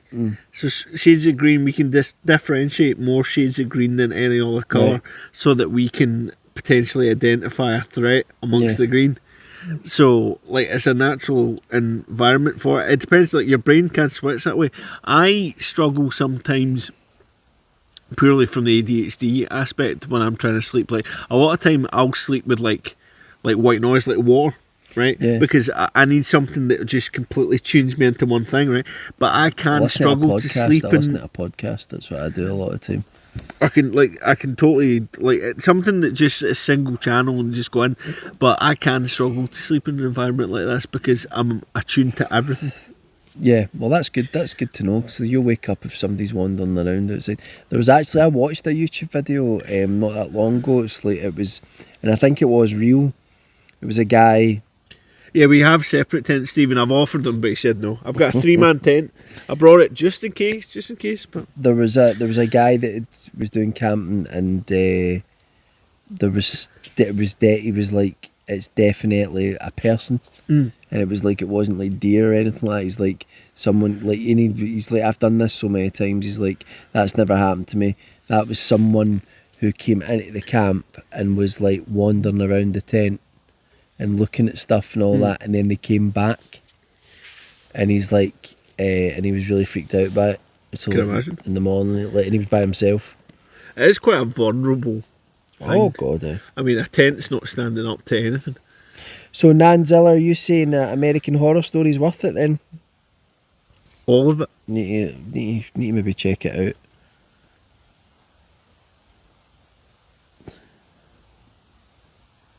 Yeah, I think that's my issue is that I do tend to. I've said this before, and I know it's like people try to take it with a pinch of salt, but like I did see a lot of strange things when I was very young, when I was a kid, and I think that, and although I'm very much open to the idea that was some sort of sleep paralysis or some sort of hallucinations what I forgot that pumpkin was at the top of the hill. I think because that happened when I was very young, it's all my mind's always been geared towards kind of feeling like there may be something, you know, nearby in certain situations, if that sounds weird. And also just I always get like there's certain places, this place doesn't actually give it to me, this place actually feels quite peaceful, but there's some places that I all of a sudden get a real deep sense of like dread, and it happens in some places like it's like out of the blue. I remember walking, I was in a place called Tummel Valley in Scotland, and me and my wife went for a walk through the woods, and we just went deeper and deeper and deeper into them, and I was having a great time. It was a sunny day, it was beautiful, exploring the woods, that's just right up my street, it was fantastic. And then we got to a path, and there was a little fence that was kind of broken, and we went in there, and there was another little trail, and we went up, and it was going up a hill, and I started saying to my wife, I said, I don't like this. I don't like this place. Like, and it was no different to the rest of the woodland. But I was like, I don't like this. And then we found like some stone cairns inside the woods, and I just had this, like, I just remember feeling a lot of relief when we got out of that section of woodland, because I we were being watched, and it just felt real, like I just had this intense sense of dread about the place. And you know, so I've got to watch that sometimes with certain places, but because you don't know if you're maybe picking up things, something that might be there, maybe there was somebody there, who knows. But other times, yeah, you have to sometimes try and tell yourself, don't let your imagination run away with you. Fault said, I wrote a story where someone kept hearing a shower curtain clinking open behind them. Yeah, that's the stuff of nightmares, mate. That sounds great.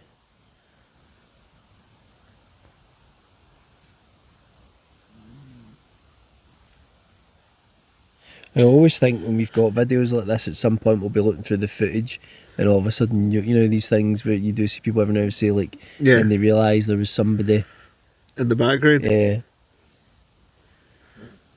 Callum behind you. That looked creepy. No, I know. I just saw that and watching that on the thing. But I think, that's. I think my mind, for whatever reason, is primed towards filling in the blanks a little bit. Great for being a writer. Can cause you trouble if you were out in the woods by yourself and stuff like that. Even like I live in a town that's on the outskirts of Glasgow, and it's a built up area, but there's little patches of woodland and stuff like that you can go to, and they're not big patches, like you can walk through them in like 15 minutes, but it's nice to be able to do it. And I do it, but like every now and then when I'm on my own, you kind of realise, you kind of feel like you start thinking like, oh, I'm here alone, like what if something happened to me? Like nobody knows I'm here. You know, like, Callum, are you moving that?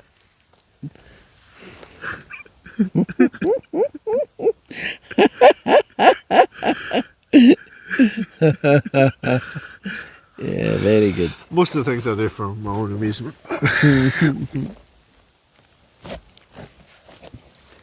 So, have you ever felt that? Have you ever felt like a bad section of woodland? Have you ever like, when all the places that you've gone to, like outdoors, have you ever came to some place and went, there's something about this place that feels bad? You do get vibes of it. I've been to like places before, like buildings. Usually it's buildings for me. Yeah. I get a vibe off of places. I'm trying to remember anything off the top of my head. Nanzilla, we do have snakes in Scotland, but there's not many.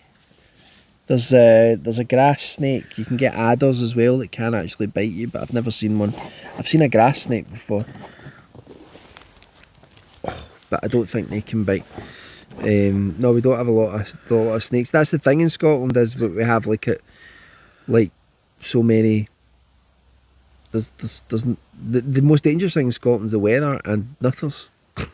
Anyway, sorry, you were saying like you find buildings. Yeah, I would say that's generally speaking where I get the most vibes.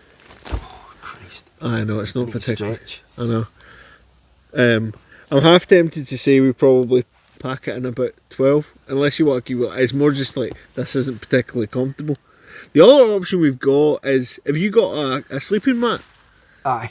we could move into the tent and just lie down and do it on that, and on more comfortable ground. And then just all, or bring the sleeping mats out here and sit on them. No. I've just bought my sleeping mat and it's a very good one. I don't want to put it on the ground. I don't know why. Like I remember getting like. I'm happy to keep going. I'm more just wanting something comfortable. Also, mate, the state of your elbow, your elbow's fucked. I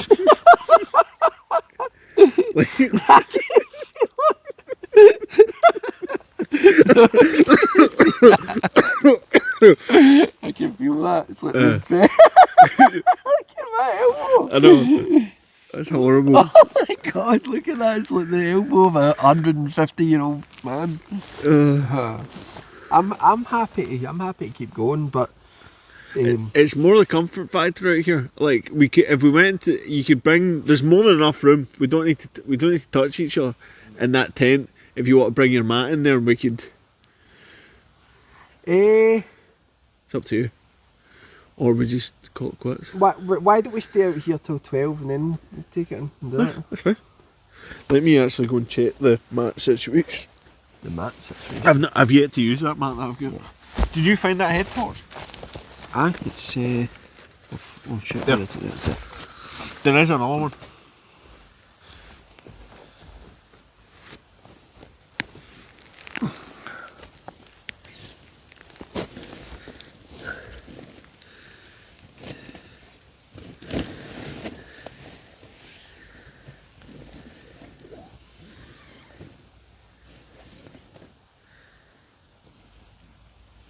Yeah, there's you get wasps here, and you get obviously just like bees and things like that. And there's a few spiders that can bite you, but nothing bad. I think the worst one's like I think because it's getting hotter here because of climate change, you're starting to get false widows. So they're not black widows, but they look like black widow spiders. But they can give you a nasty bite. I think it's not going to kill you or anything like that, but it's meant to be really, really, really painful. I'm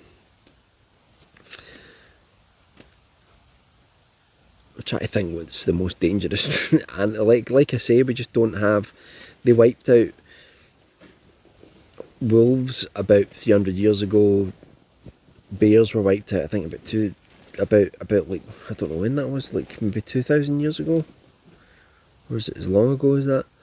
And so not really had anything like that here. I think people forget that we live on an island. That's why that's happened. You know, in Europe you still have bears and wolves and things like that, but like Great Britain is. I mean, it's you know, Scotland is not the biggest country in the world, obviously, but Great Britain, the island that we're part of, is quite a big island. It's so big that the people on it don't consider themselves islanders, when we actually are, you know. But it's not the same as going and living out on an island, on some of the islands up in Shetlands or somewhere like that, or Orkney. Are you blowing your mat up? All I can hear, self-inflating. It's self-inflating, Jammy but I bastard. can't be arsed waiting. Like all I can hear is. Are you inflating it with your mouth or your bum? Bit of both.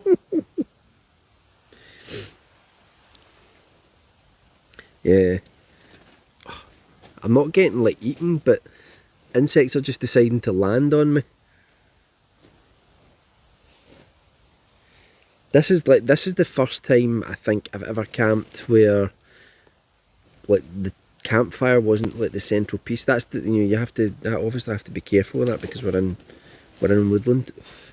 We had a wee campfire going earlier on to cook food on, and we did say that maybe we would have lit it again and sat round it, but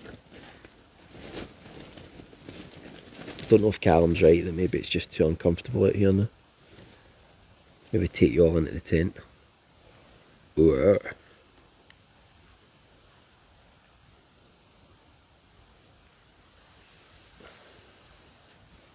So I'm hoping we can get a few, a few other projects off the ground. We've got a really interesting one where I live in Uddingston. There's a ghost story associated with the area, and I haven't seen anyone really covering it in a YouTube channel, and it's really interesting, and it's also Halloween based. And it's something that goes back hundreds of years.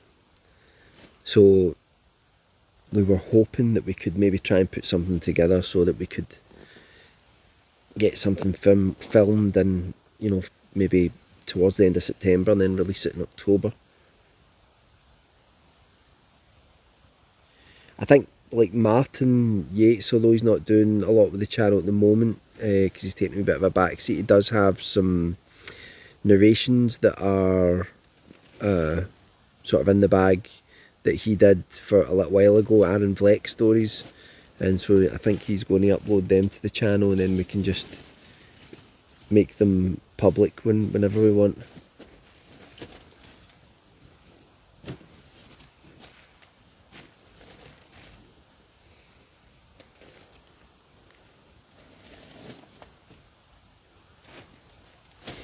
We have discussed this on Discord previously, but what scary movies do you watch every year at Halloween? Well, every year at Halloween, I'm starting to really love watching Halloween 3 for all its issues. It's, you know, it does have problems, It's got a lot going on. But I love it. It's just great 80s Halloween goodness. That wasn't green when I left. Did you change it to green? No, it's been green for a wee while. Is it not? No, it's blue. No. I tell you what, there's a lot of things have gone wonky tonight. Aren't they just? I watch like sometimes I'll go back to the old classics, you know, like some of the old Universal movies, The Wolfman, obviously Dracula, Frankenstein, and I actually really like watching the Abbott and Costello monster movies, and anything Hammer, or like an Amicus movie. Like, I love the Amicus anthology films. You alright? Yeah. And I love round about Halloween. What else would I watch? Funhouse. Funhouse. I can't actually get this to balance anymore. I know, it's tough, isn't it? Tough. That's a challenge. There we go. I'm trying to think what else I would watch on Halloween. Well, obviously Halloween, but I think a lot of time I veer towards like John Carpenter or Amicus movies. Pardon you. You're that?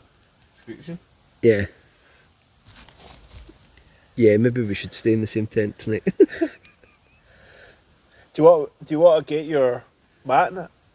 I'm just finding it pretty uncomfortable out here. Aye, no worries. Well, I keep I'll going go to get. Have you got that headlamp? I'll use that. I'll move. Aye, here, do you want to borrow it? Hold on.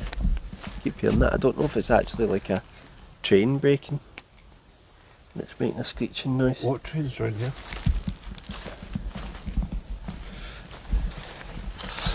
Take you inside the inner sanctum of the tent, ladies and gentlemen. Right, I will be back in 2 seconds.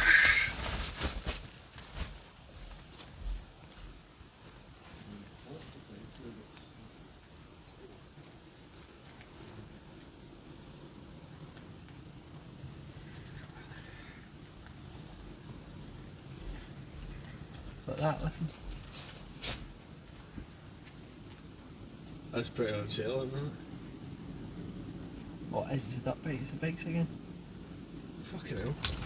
This time. Outrageous! Outrageous behaviour.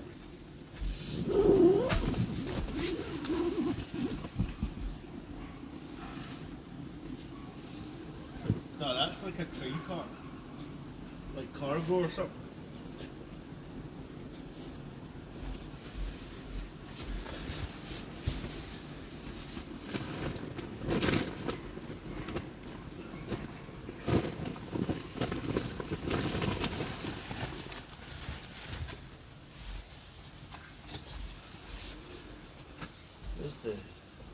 Where are they? Outside, there's the people. Where are the people? Hello, people.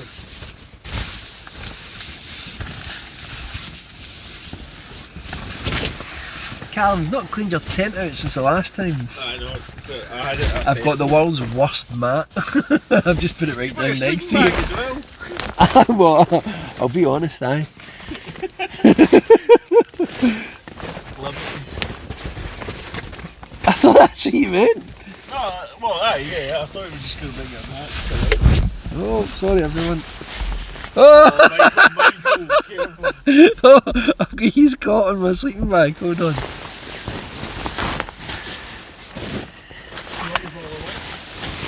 Aye, I'm gonna.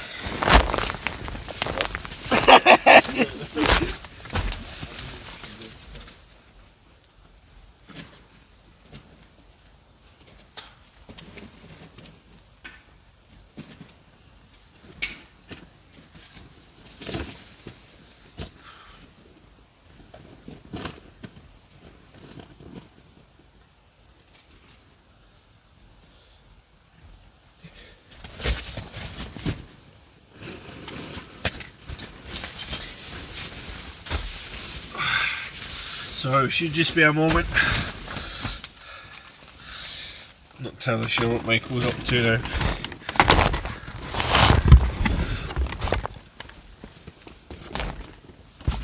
That's enough for light in here currently. Seems to be. I should change it to. Hold on. Let's change it to this one.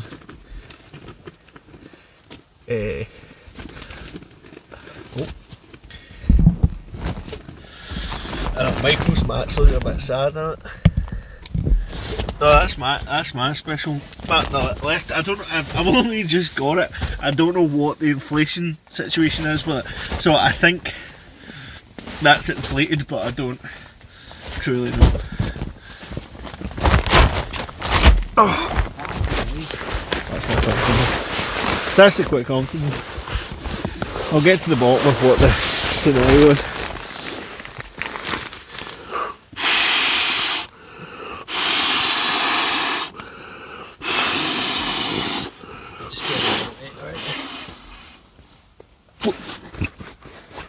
Well, my only problem is that I can't currently read the chat, but I'll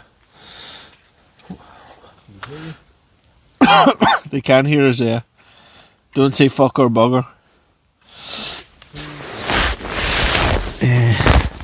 Where was that other? Brought another. Oh, there it is. Just switch my battery back over. Spoons.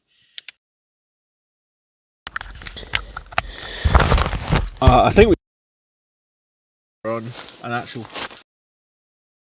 Get what the chat's saying. I can't believe that. Deleted all of Stephen's comments. Oh, what do you mean we deleted all of Stephen's comments? Cam, I can't believe you deleted all of Stephen's comments. Yeah.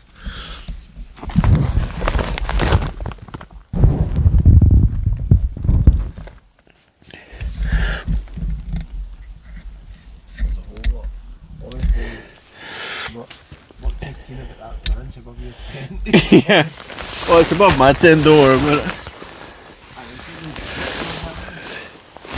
Cheers, cheers.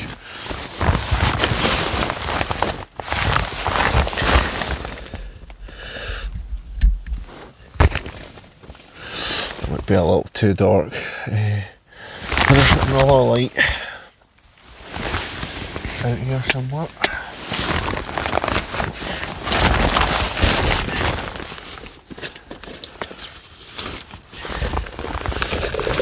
Oh, have you got that big panel light with you?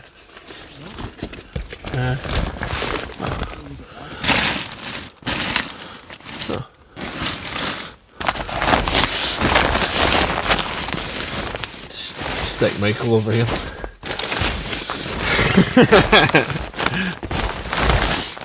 I need to put more light into this room. Hold on. Sorry about this, ladies and gentlemen. Oh.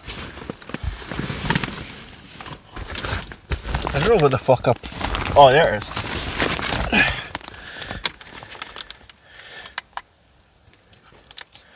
Oh, well, it's still going to be plenty of light in here. Cool, that should be better now. Yeah, that's tons of light.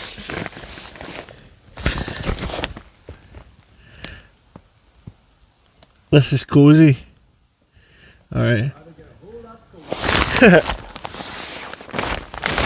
I've just stuck all my stuff over to the side, so hopefully we can make enough room for young Michael.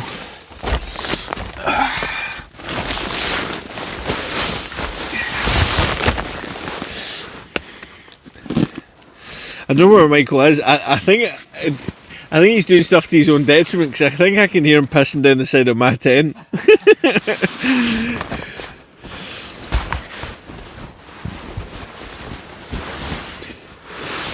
I need to start bringing my other phone with me as a chat phone, so I don't need to rely on Michael. Hopefully I'm still visible in this setup. I can actually turn this round a wee bit.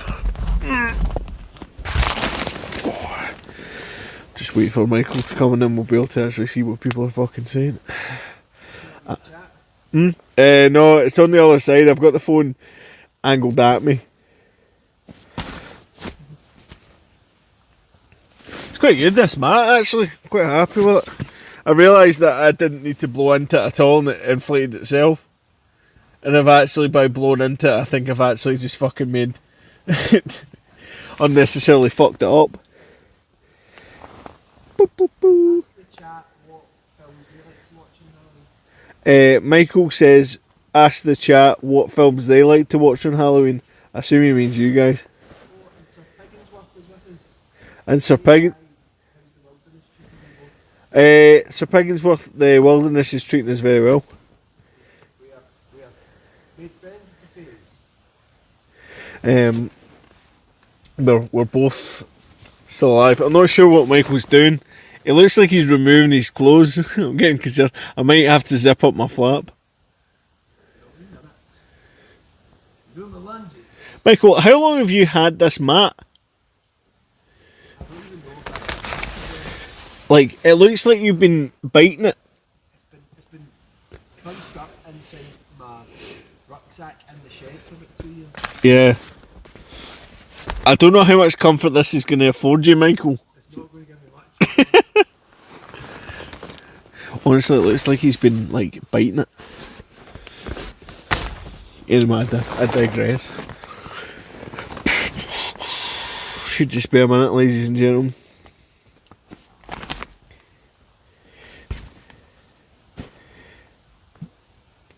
Certainly more comfortable in here than it is out there.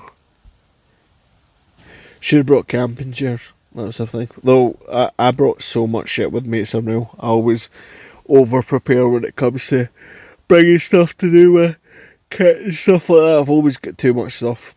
Always. Oh yeah?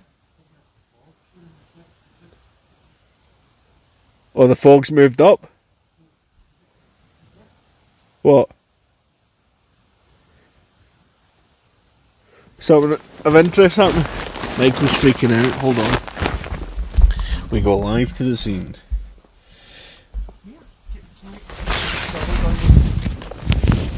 What is it?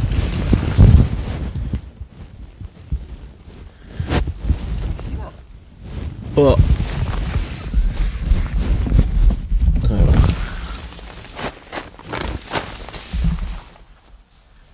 What am I looking at here? Oh, never mind.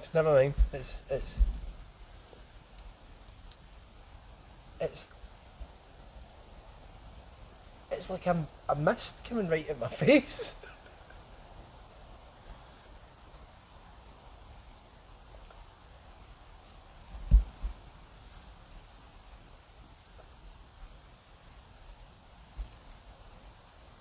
And no, it's not me just breathing out like that.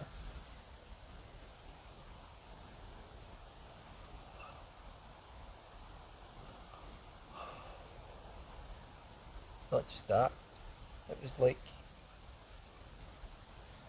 That is one of the strangest things I've ever seen in my life.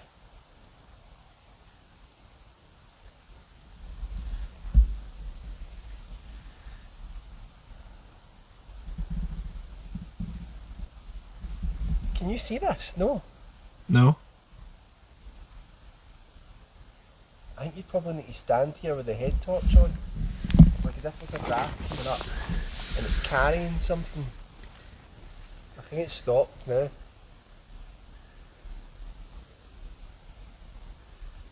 God knows what that was. Anyway, back in the tent. Right. It's another Michael Whitehouse misadventure there.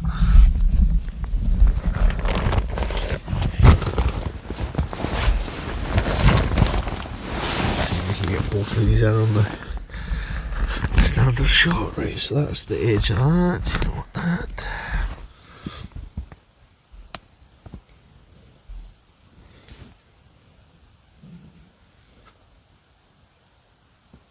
Sorry that this is very much non-riveting entertainment in the moment as Michael battles with his own demons, apparently. That is one of the weirdest things I've ever seen. There's a spider on your map, Michael. Spider on the mat.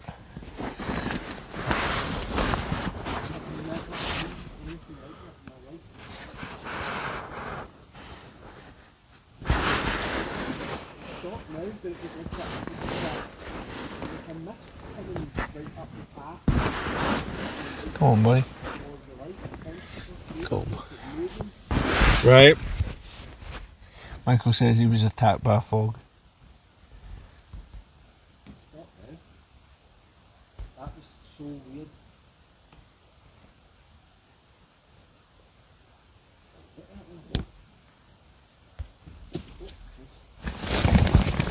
Major start, mate.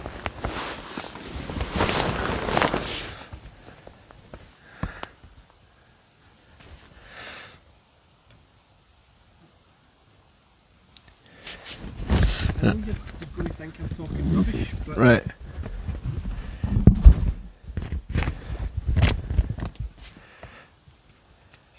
I mean, that's a standard response, but...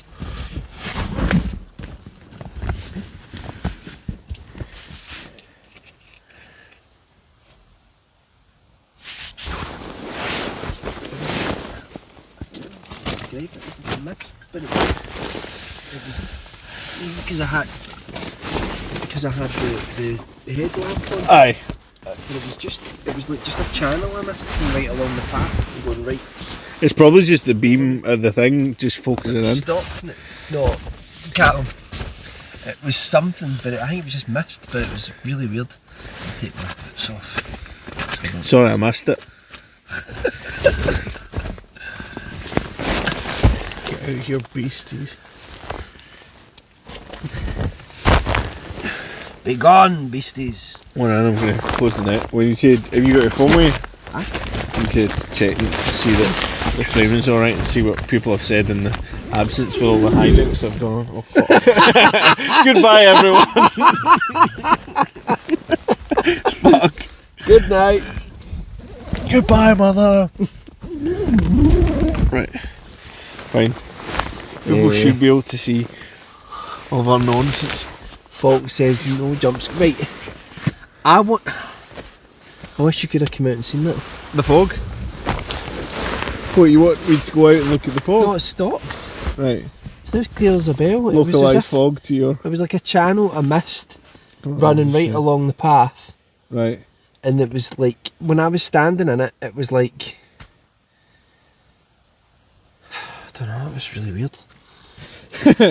People are asking if it was fog or a frog. The jury's out. Right, hold on. that's a good piece for you, mate. Yeah. I'll try to shut up, but it's definitely more comfortable in here. Read the chat. Did you see any deer like last time? We've just heard that we heard. We heard, but didn't see any.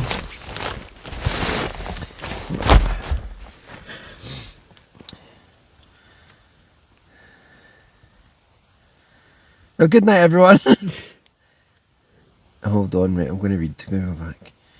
I went camping once in the outback of Australia. That was an ordeal. Scorpions and praying mantis the size of your hand. Yeah. Fuck that, yeah. I forgot they could fly, so the horror of seeing this big thing clumsily fly to your face around a campfire.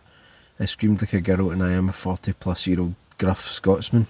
Is that the Bullets in mantis flying or the scorpion could fly? Oh, I forgot Just to be mention careful. Chilling Confession was an awesome story and just as amazing reading. Oh, thanks very much, the Mad Monkey. Yeah, I really like doing the Chilling Confessions. I'd like to do them. It's a good format. I'd like to do them more often. I felt with the last one, like, you never really know which ones are going to land, but it felt like that, like, I don't know if a lot of people didn't see it on their, like, didn't get notified or whatever, but like it felt like it didn't do as well as the other ones. All went up to like nearly like 1,000 views, and it's got like a few hundred. But what I did notice was that the retention was really good. So people actually, like, who did watch it, like, stayed with it to the end, so that's probably a good sign. But you never really know if something's... I don't think you really know if something's good or not. Yeah, You know? that's true. I mean, it's good for you for being modest, mate. Modest. It's a type of Roman papacy. It's a top tier angle. People are really fucking moved up in the world to be getting this angle now, and my belly's out. Michael wants to be Adrian Barbour so bad. Yeah, like, you know, Stevie Nicks. No, not Stevie Nicks. Stevie Wayne's. I wouldn't mind being Stevie Nicks either. That would have been know. interesting. I'd have watched that. But aye, Stevie Wayne's. There's people that do ambience videos on YouTube, and they've taken like all of the audio from her radio broadcasts in the fog, and they put them like to like, so every now and then it just like comes in. Yeah, It's really good. I love all that stuff to like write to, like listen to. Going to get banned again. Stephen, I don't know what happened. Halloween and The Witch. Yeah, The Witch is great. It Follows is good as well. I've not watched it for a while, but it's good. Yeah. Fault. Did you say which ones you like to watch? I don't think you did. On Halloween. I mean, I'm trying to think what else. Like, the thing is, on Halloween, like, and in the lead up to Halloween, it's the only time my wife will watch horror films. She doesn't like horror, so,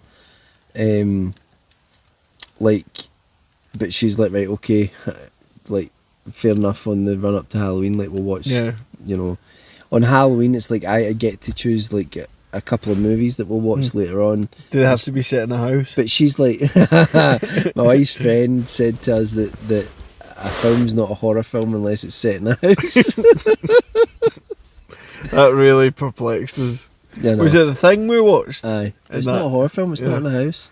Yeah. And we were both like, what do you mean? Yeah. I was The genuinely. Thing's not a horror movie because it's not set in a house.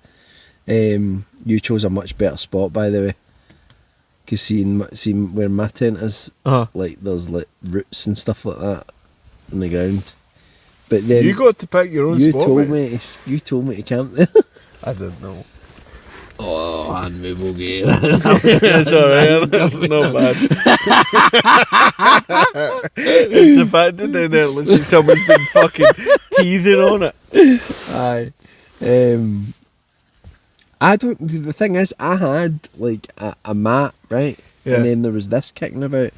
I don't think this is actually a mat to lie on. I think it's from something else, and I don't know what it is. I mean, like, No, I think that is a camping do you mat. think that's a mat? Yeah. Yeah. It's about 3 millimeters thick. Yeah, I think it's about as much as the minimum of what you could classify as a mat. Aye. Good night, Michael. Enjoy your fucking bit of sponge. Aye. Shut. The fog ambient stuff, yeah, it's really good. In fact, I love a lot, like, because I had even thought about, like, because I've got all the old tape equipment and things like that, I'd quite like to do some ambient stuff. This is a problem though, isn't it? It's like, I've fallen into that habit many times. I've just started too many YouTube channels, and eventually you're just like, you can't, you know. But certainly now, you know, you don't have the time to keep them going.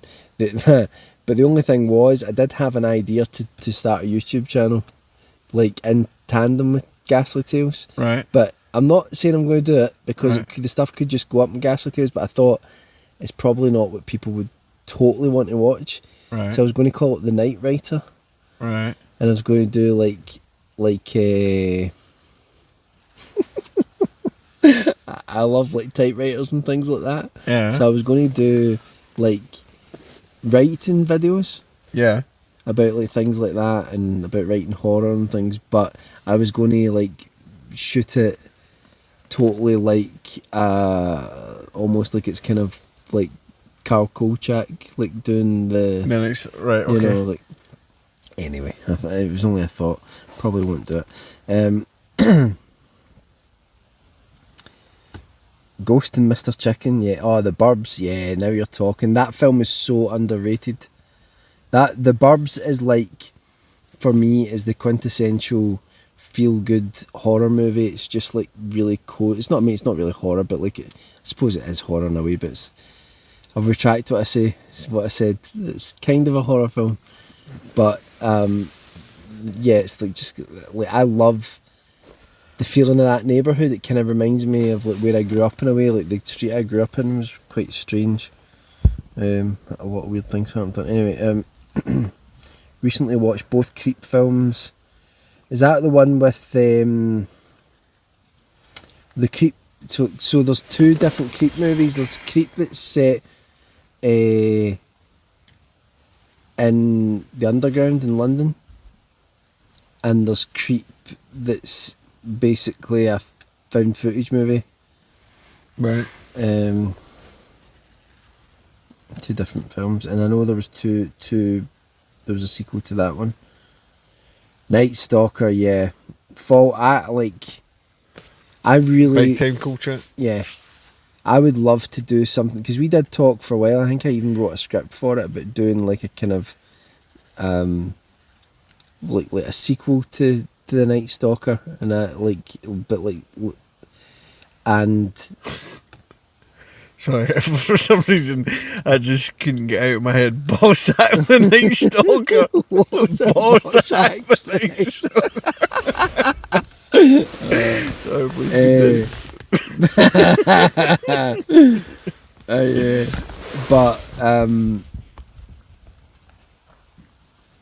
like really when I think about it, it's like I would love to actually do something that would be our own, and it would be kind of, I suppose people say like a spiritual successor, like something that would play around with a lot of the same ideas that was in, because a lot of people like really don't like the Night Stalker TV series. They just love the original movie.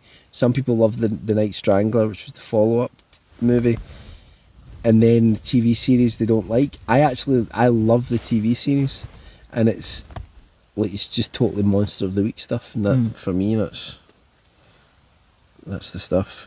The American one with Mark Duplass. Always keeps reminding me that I need to find the time to sit down and properly watch the X-Files sometimes. Still never seen it. So, but I started getting through the first series and I got a few episodes into it and I had to stop, yeah. Why did you have to stop? Because I was doing something else. I had to stop. I started watching something else, but I really do mean to get back to doing it. It's been on my hit list for a million years. Yeah, I remember when the original X-Files came out, I loved it, and because it was more of like an anthology series, each week was a different case. It was more like the Night Stalker, and then they had. I mean, they did have the overarching thing about his sister disappeared when he was younger, and he thinks maybe UFOs were involved, but nobody really knows. And then as the X-Files went on, it then became more about that rather than like a different case every week. Yeah. And that was when I sort of kind of tapped out from it.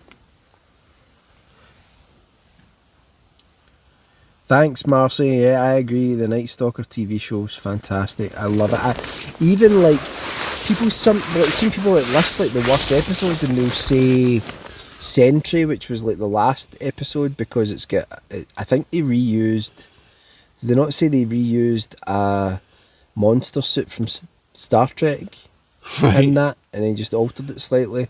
It's like about this, like, you know, primeval like humanoid lizard, right, and underground. This is the Gorn. Yeah, it's a bit like the Gorn, yeah, but and because it looks so dodgy, they're just like, it's rubbish. But it's like I love that episode, and I love, there's the werewolf, which is set on a cruise ship, right, and even though it's like, yeah, he does just look like Lon Chaney werewolf makeup, but it's like, no, it's still great. You did a couple tape recorder based vids I thought were excellent. Oh, thanks very much, mate. Yeah, I would love to. I've got all the tape. I've got all the tape equipment there. I bought tape equipment over the last couple of years specifically for us to do stuff for the channel, because it's got such a sort of gritty feel to it that I think really works for. Did you ever see the TV movie version of The Woman in Black? Don't believe so. It's really good. I think the screenplay is written by Nigel Neal that did like Quatermass. Oh, okay. And there's a section of it where the main character's out on Eelmarsh House. You know, this house that gets cut off. There's a causeway, but it gets cut off by the water, by the tide. And he's in this house, and he's the solicitor. He's going through the lady that's passed away. He's going through all her belongings to like catalogue everything, and he finds the old wax tubes that were like the first recording devices. Yeah, he finds a bunch of them that she's recorded her voice on, and he listens to them, and it's really frightening. Like, and it's just him listening to this lady talking about how she's being harassed by this spectral figure that's on that tiny island. It's just got this eel marsh house on it, and that's one of the examples where I just think, you know, you can't beat just like someone talking to a tape recorder. Yeah. And there's a level of authenticity, I guess, to it, isn't there? yeah. It's a character in itself. Do you remember? Did you ever watch? I know you're saying you didn't watch all of the X-Files, but did you watch the one about the guy that? It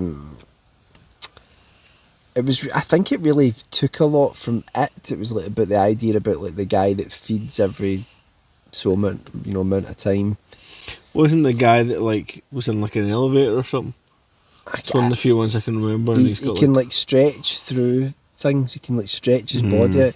But the guy that played that character always went, because like he ended up like being like, I don't know, like 40 and like marrying like a 16-year-old or something like that. It was like really dodgy, and he was like totally controlled her. Right.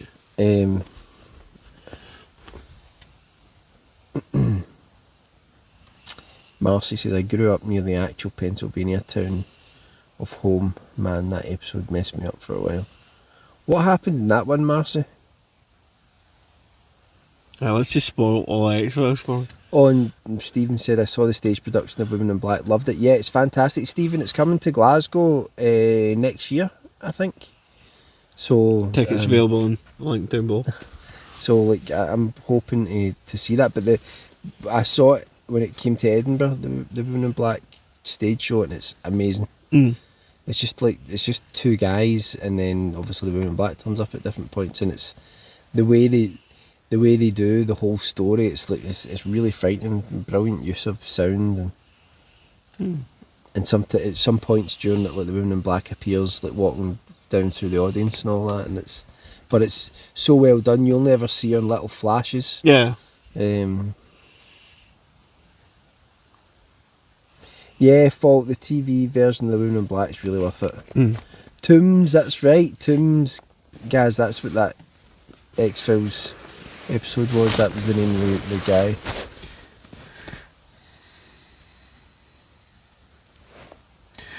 I saw the version of what's it called, Women in Black with Harry Potter, but I don't remember anything about it. Expelliarmus. Finally dealt with. That's a strange one, like how Harry Potter's like so many people have turned against J.K. Rowling, and then they're like they're remaking it. They're making a TV. Aye, I heard about it. Yeah. Version of it, and it's just like. So at least it's to print money still, though, isn't it?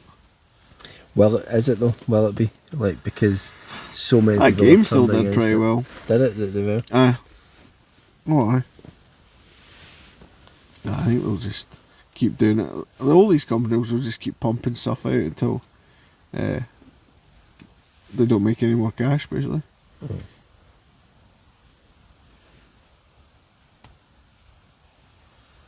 Has anyone in the chat never been camping before?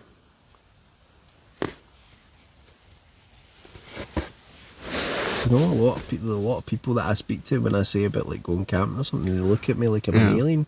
Well, I think a lot of people, it's just their idea of fucking hell. Yeah. And I can understand it. It can be hell.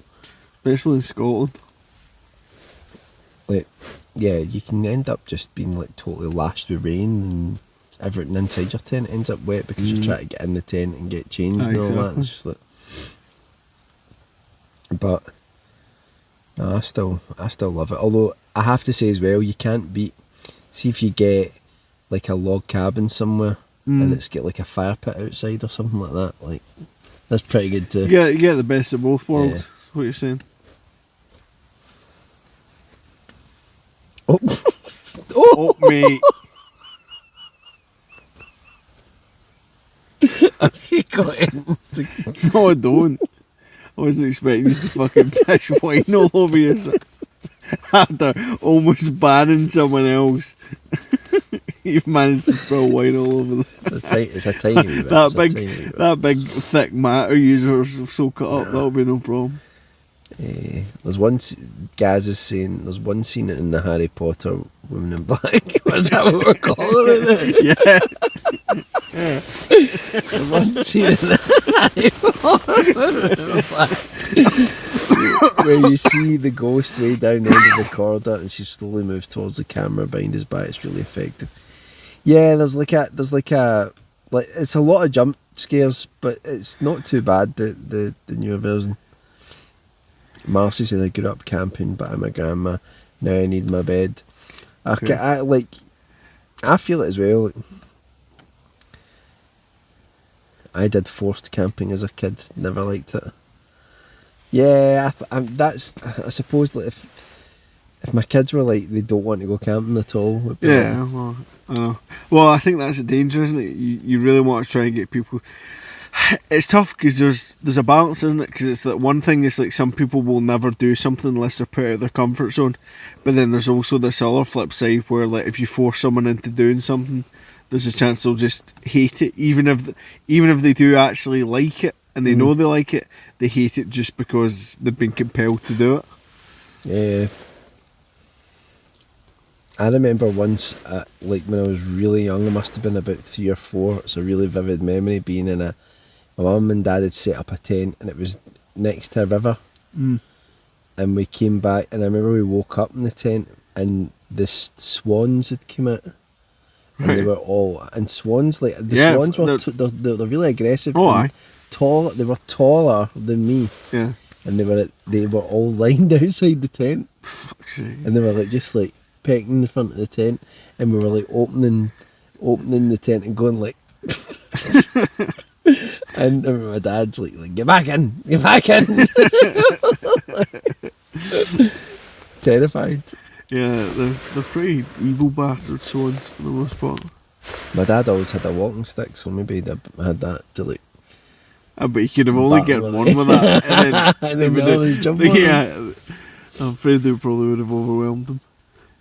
I remember walking around Strathclyde Park, walking around the loch with Chris, and he had his old dog Buddy with him at that point, and Buddy was like great with people but terrible with other dogs, but he was like super just strong. He was like a mastiff crossed with a boxer, and he was a great dog, but I remember like he knocked the leg out of me before. He was so strong. Yeah.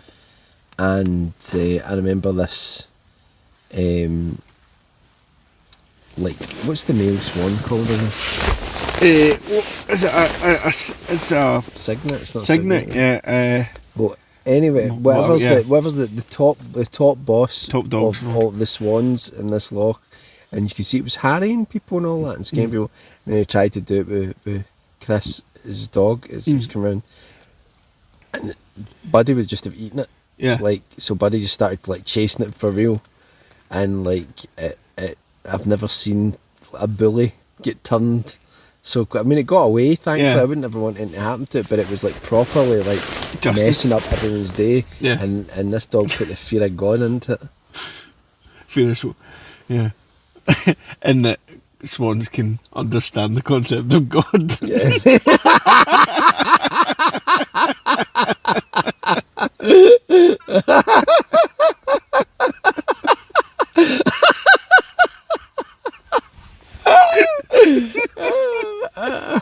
That's how profound an experience it was on this one. 16 people in the chat. Oh, fucking hell. You're knackered, aren't you? You want? No, I'm alright. Are you? It was alright? 17 a second ago, yeah. Sorry, no, I was laughing now.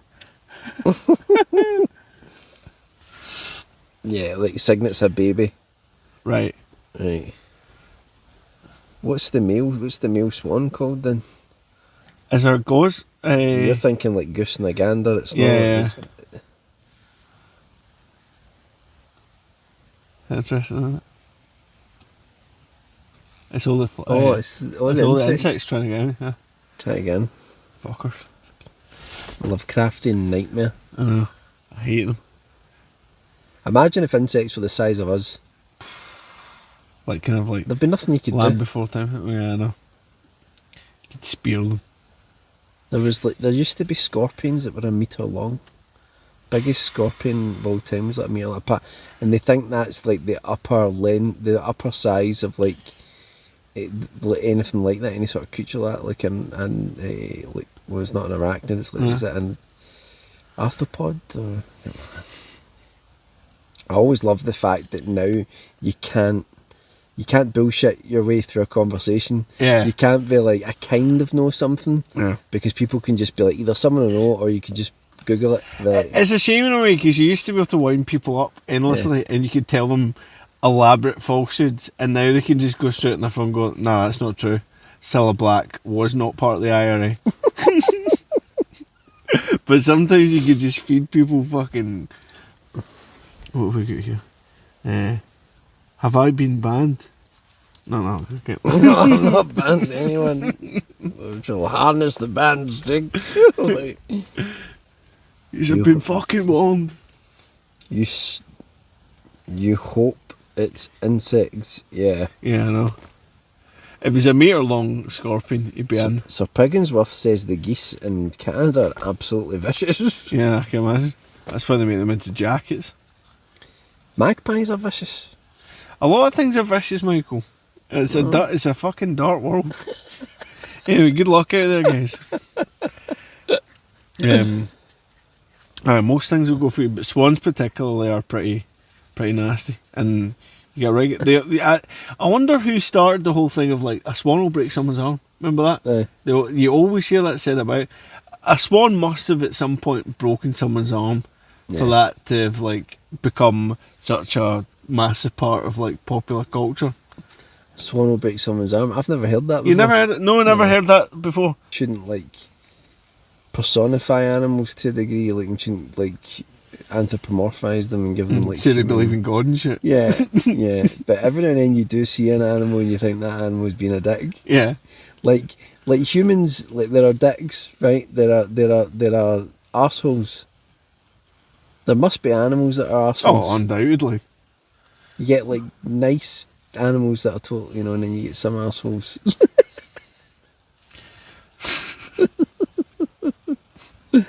I've seen them, Jack Russells. Small dogs particularly, like with something to prove. Fault says you hope it's insects. Yeah. To be honest, there's some insect up there that's like having a right good go. Yeah. Try to get into the light. Listen to that. But the thing is, he's on the outer part. Is it? Yeah.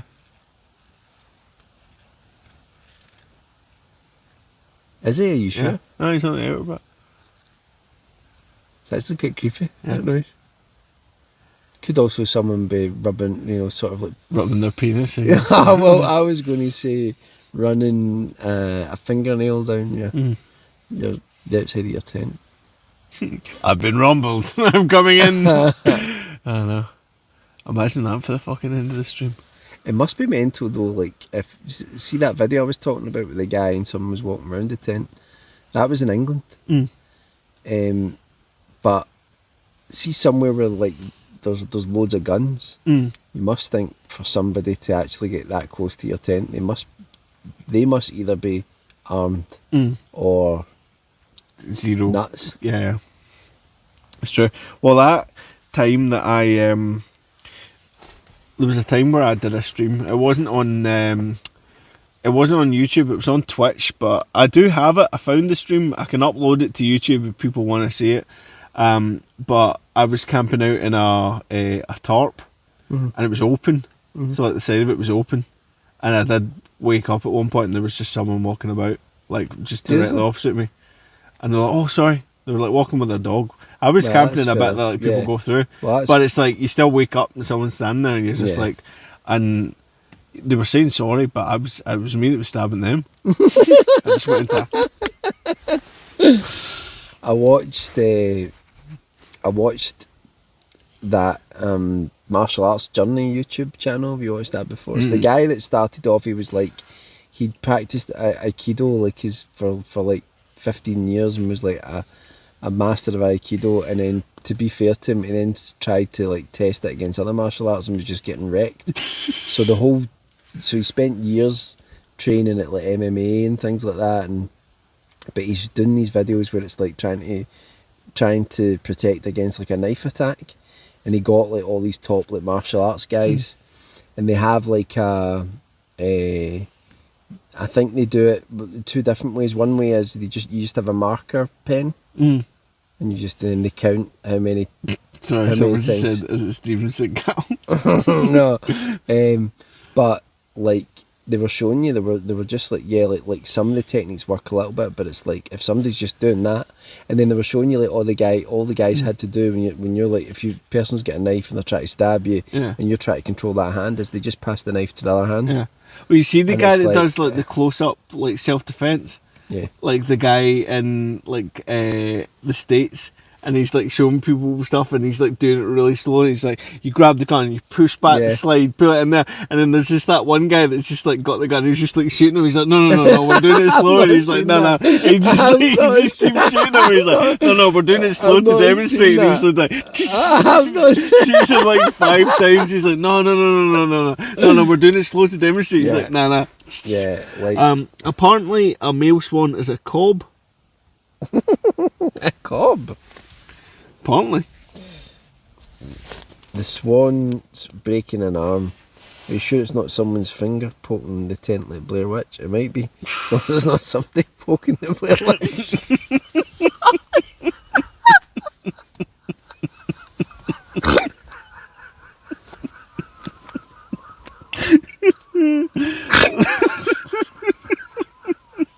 Better Blair Witch than us.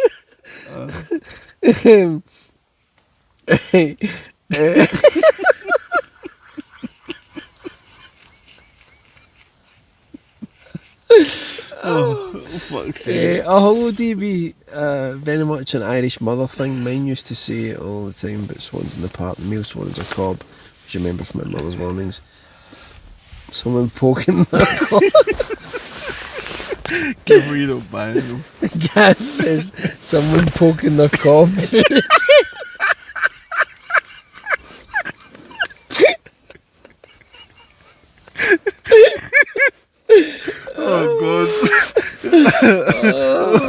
Oh god. It's the classics. Oh. Still check over the idea of somebody poking the Blair Witch. Oh. Fucking hell. There's some good stuff, guys. That's some good stuff. Oh, fuck's sake. Oh, good one, Gary. Oh. What did you think about William Friedkin, Gary? Fucking hell.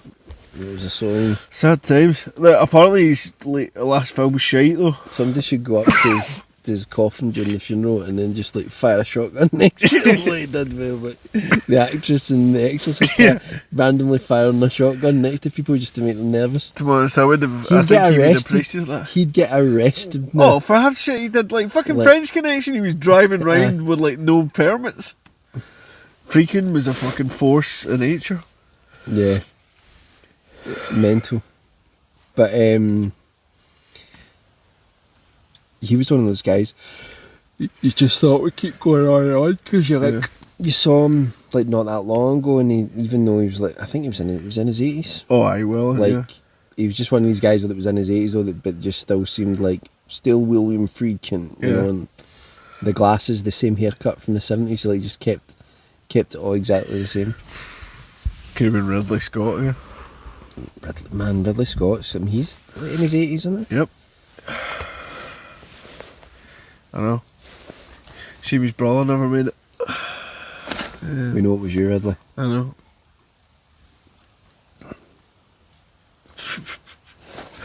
Oh god, poking your cob. Bloody hell. Hey, what's Gaz talking about? The clip with...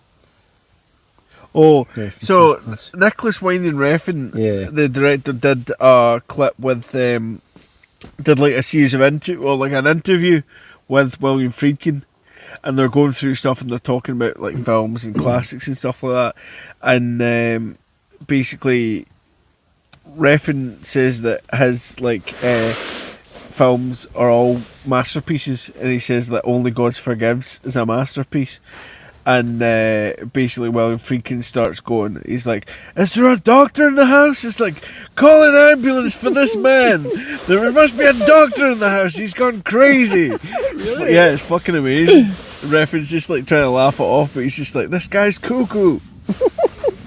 But it's true. Only God forgives. Fucking awful. Nobody. I don't think anyone can really say that anything that they've made is a masterpiece because you just don't know. Well, I think it's that was part of the thing as well. He was even talking You about driving. He's you like, can be proud of it and think, yeah, I've done a good job here, but like, I know it's a level of like fucking. I think people still have a level of humility about that stuff and let other people judge it and make the. It's like Kurt Vonnegut said, art should not disappear up its own arse. Quite. It's like, yeah. What was I going to say? Noise? It's a plane. All right. Sky monster. Again. Sky monster. Jesus. I know. I feel like we're going through it. That's a plane. Hold on. Oh, okay, you're correct. Jesus wept. Jesus wept. This in October, they're having the guy that used to do All Night Horror Madness is doing a special at the GFT, Glasgow Film Theatre, and he's doing Hellraiser, Right. Night of the Creeps, Oh. Hold on, Hellraiser, Night of the Creeps, Society, which I think is going to be fucking insane. They're a big group. Society. That's where the rich people all start gangbanging and eating each other and be, like assembling into a big bit of sludge. Yes, more or less. Another film I can't remember, and then the final film is Miracle Mile. Never seen it. Miracle Mile's the one about the guy that finds out that there's by accident there's going to be a nuclear strike. But it's not a horror film or anything, so it's a really weird pick at the end of it. But I'm very much hoping to get tickets. I think Is it on Halloween itself? No, 29th of October. It's a Sunday. Starts at like midday. That sounds good. Yeah, I know. Tickets sell very fast these events, so I'll be trying to keep an eye on it. Can tell them. Tell them I want a ticket. I remember going to his All Night Horror Madness. Marcy, sorry. The Sky Spitter. Did you ever hear about the Sky Spitter? No. It was an episode of Talking Till Dawn. Right. And it was in Martin was talking about it. It was a strange like encounter with something from the sky, but it was almost like this big mouth like spitting at people. Oh, fuck's sake. It made me laugh. I think I howled with laughter on that episode when Martin was telling me about it. It's like just yeah, because there's all these encounters that people talk about with like strange creatures that come down from the sky and stuff like that. Yeah. You know, like jellyfish is a big one. Like, have you heard that? Yeah. A lot of people talk about that, and that's gone on for like over 100 years. People, like pilots and all that, saying like there's like something in the sky. It just looks like a big jellyfish. Jellyfish have to be amongst the most otherworldly creatures going, so I can understand. Have you seen the ones that they're immortal? They go back to their childhood, and then they don't replicate. They go revert to their childhood, and then they just grow old again. And every time they grow old, they go back to their earlier stage. They're trying to figure out how to do it so they can do it as. If they could add the ability to sting as well, that could come in useful. I think, like, chat, what do you think is a good lifespan, right? Like, I think if you had 200 years of good health, you'd probably get done most of what you want to get done. Or would it just be 200 years of economic slavery like this? Depends on what what you doing with your time, isn't it? It's like, is it 200 years you're going to really save it? Or like, because usually it always seems like immortals get to a point where they're just fucking fed up with it and they just want to be dead. Well, in the books, yeah. Yeah. Obviously, yeah, not having knowingly met a real one. So, like, if you could live indefinitely, right, and all your loved ones are the same. Yeah. So it's not like, because I think that's what people think. They think when they hear people saying like, oh, they'll extend lifespan. Oh, but why would you want to do that if you're going to be But you know, eventually, would you not get to a point where it's just like you feel that you've done everything? You were getting new experiences, and then at that point, you'd just be like, "Why am I continuing to go on?" maybe, and then maybe like you've lived for 1,000 years, and then you'd be like, right, yeah, like you get to just take a drink. But oh, there's a new film coming out. Nah, I've seen it. Yeah, It'll just be the same. I've already seen Spice World, mate. The world has no I don't more know. surprises for me. I think I'd be quite happy to live for 1,000 years. Well, you say that, Michael, but fucking 998. I think 998 years. But only if it can apply to all your loved ones, then it's like fair enough. But I think what makes people weary over time is people dying. That's what really seen Highlander, grinds people down. There's a whole song about it. I know. Queen wrote a whole song about it. I know. God bless them. Well, like, who wants to live forever? I know. You know? I know. The cob. Fuck it, yeah. Get your cob on. Yeah, I don't know. Oh, that's really kind of you guys. Oh, you got your brother into it? Into Talking to Dawn? No, that's great. There's more coming. Gateway Dawn. 27 is my vampire age, Stephen says. Yeah, that's a good age. Although, yeah, I was going to say unless you join the 27 club. It's getting more aggressive, isn't it? I don't know, yeah, so like if you had an age and then you had to, like, that's the age you would stay, like, I wouldn't mind if it was now. Like, I'm 42. It's difficult, isn't it? Because then it's like, would you want to... I don't know, you might get to the point later on where you're bored, where you might want to go up. You ever seen an interview with a vampire? I mean, imagine getting bitten when you were a child and then you have to spend your entire life being a child. That documentary, I really caught me off guard. Well, we be doing more Scottish Cryptic on Talking to Dawn.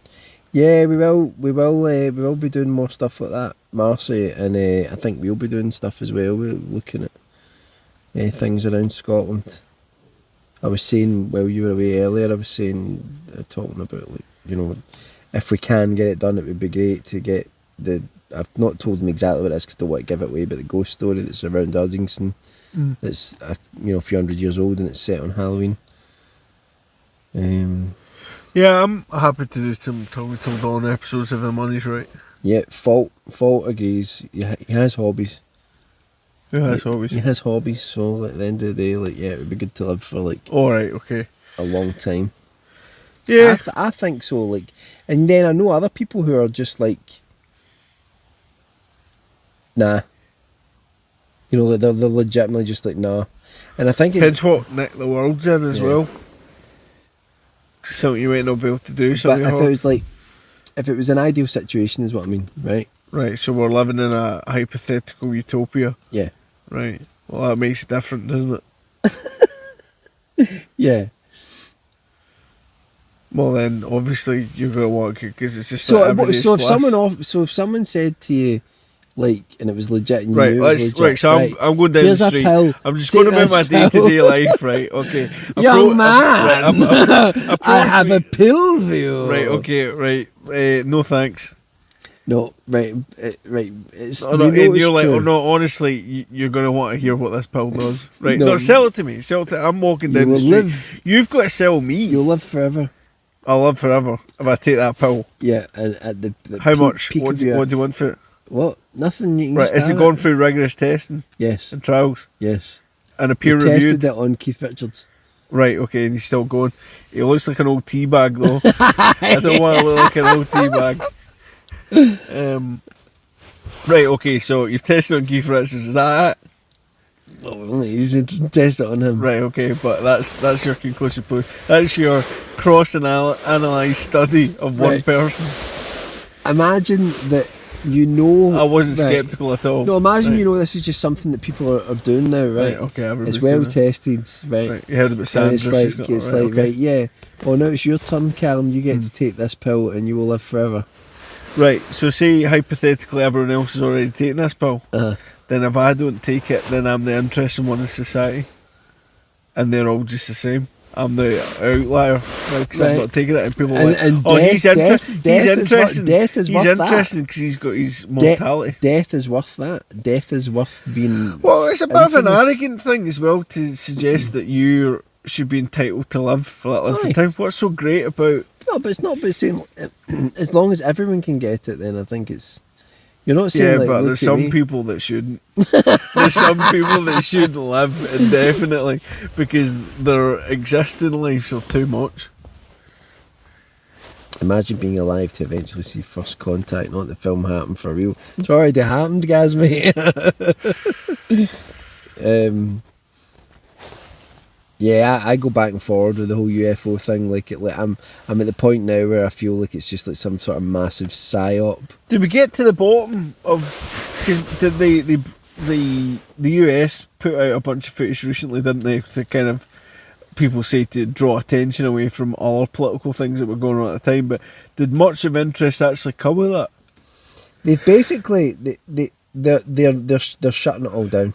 Right. They're basically shutting it all down. They've said that there's not going to be any more hearings because they're saying it'll embarrass if they're forcing people to get up and testify. It'll embarrass the Defence Department, it'll embarrass the Pentagon, and they're even like the Arrow, which is like the investigative body that's been set up to look at claims of like UAPs and things like that. Like even it just feels like it's all being brushed under the rug now. Like they've said, like, this has all gone far enough. I don't know how I feel about it. I think that, like I say, sometimes I think there's definitely something in all of this, and then other times I'm like, do you know what I would say? Sometimes it feels like we're being deliberately drip fed information, and I know there's always this theory that they want to get humanity ready for disclosure, and there's people involved who were involved in the Pentagon. There's one called Lou Elizondo who he's basically said that, like, if people know the truth, if people find out the truth, they'll be somber. They'll be really somber about it, and it'll change everything. And there's other people who are saying, there's a guy called Ross Coulthard who's just a reporter, but he says that he's spoken to people behind the scenes, and he's like, I don't know if they're telling the truth. He says, but if what they've told me is true, then like people are going to be like, it's basically like they're not benevolent, Right.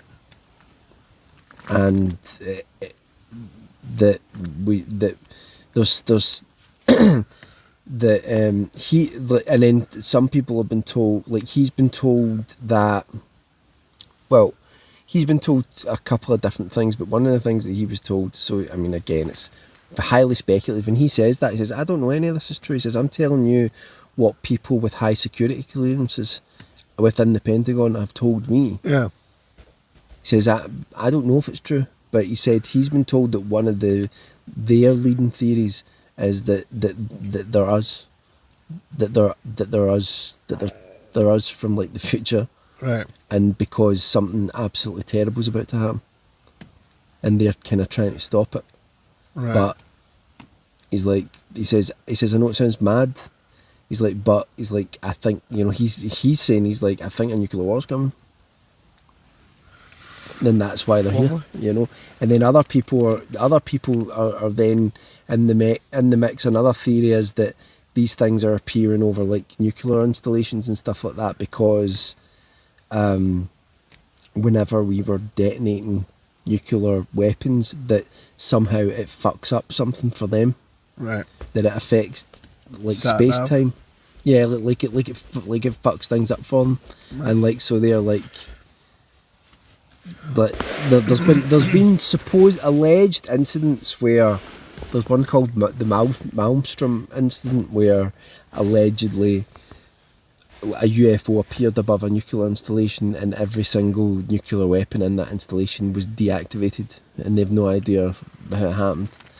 I don't know if that's true or not, but that's what some people claim, but it's getting to the point where it starts to feel like disinformation, you know, like it's wild though, it is all wild. Would be cool to do a talking till dawn round a campfire. Yeah, it would definitely. On the immortal thing, DB says, reminds me of Ian Banks' culture books where all advanced cultures conquer mortality, but then people become bored of sorts with no challenges and give up in the physical world. Yeah. Have you seen Without Warning? Old TV mockumentary about first contact with aliens in the form of pieced together news broadcasts, Alan says. No, I don't think I've seen that. Is it any good? Sir Pigginsworth says there's just way too many people that would have to be involved to keep a secret like that. Surely one of them would have irrefutable proof to expose it all. Yeah, I mean that is true, but I think that what some of the people that have come forward do legitimately like had high security clearances in the Pentagon, and they are, I suppose there's the guy that's came forward, David Grush, that's came forward and just testified about UFOs. He was tasked with like finding out about them by the Pentagon, and he had a super high like security clearance. Right. So he then testified to the senators recently, just like this is just a few weeks ago, and he came forward and he's a whistleblower. He's got whistleblower protections. Right. Now what's really interesting is I think the guy who is representing him as a lawyer used to be like the head of the CIA or something like that. So he thinks it's serious enough to like defend him. Right. And so David Grush has come forward, used the whistleblower protection legislation that's came through, and he said he's got 40 different people who have all said that they're worked on these programs, and that there's been a crash retrieval program that's been running for a long time, and he said he's like, you know, and that bodies have been recovered and things like that. He's like, you know, and he says, I know it sounds crazy, but he's like, that's what I've been told by these people. And then he's been able to get those 40 people have then, their names have been given to some of the kind of higher ups, is like, this is, and then they've came forward and said, right, okay, this is like, it seems credible. So he's basically saying that, look, because he's testified now, like he could go to jail for it. He's got up and testified. He said, I'm being told that because he said that, he said, I can actually tell you where some of these craft are. Right. If you want to go and look for them, like, but you can only do it in a skiff. You know what a skiff is? It's one of these secure environments where you like go into it and like there's nobody can listen in. Right. Like he can tell the senators that, and they can't tell it all in a public hearing. But he says, if you get me a skiff, I can tell you everything. Yeah. So he's like saying there's been a crash retrieval project for 80 years. Roswell wasn't the first one. There was one before that in Italy. Yeah, I remember hearing about that. Yeah. And then he's saying, you know, bodies were recovered, and that various companies, and there's all these like sort of black book off the books projects that are funding these things, and he's testified that basically some people have been killed. Yeah, I don't think we have to worry about it because they're always crashing. Yeah, that's true. But then there's a guy called Jacques Vallée, who's like this guy who's been like he was involved originally in like AI and stuff like that, but he's been investigating UFOs for like decades, and he's came to the conclusion that the crashes and all that they're deliberate, that he's like, something is fucking with us. Right. and it's not human. But that's it. That's his conclusion. Like something's deliberately trying to mess with us, and he's like, he doesn't know why. You know, so I don't know. It's fascinating. I love the folklore of it. I love all the stories. Like I find them really fascinating. But you know, do these things actually exist? I don't know. Tough to say. I mean, it's with the vastness of space, it's hard to believe that we are on our own. But like the idea that we could be on our own is equally terrifying. Falk says, benevolent or not, people still need to eat and sleep, and some place warm to defecate. Life will go on for the most part. True. And Alan says, I thought it was surprisingly good, honestly. What, the UFO thing? No, he's talking about Without Warning. The Cob. It scratched a similar itch as Ghost Watch for me. I'll need to watch that. It was good.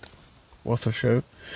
I think I might need to... You want to go to sleep? No, I need to call my other half, so I think I might need to get my phone back, but that's... Well, do you want to wrap up then? Yeah, We just wrap up? It's not bad. That's been like 6 hours, so... Yeah, I think it's not a bad wee shift. I know, we still get 15 people watching, so... Oh, thank you to everyone that's joined us. I hope you guys have enjoyed it. It's been a good laugh. Been great. I've really enjoyed it, and thanks very much to all of you for keeping us company. It's been great.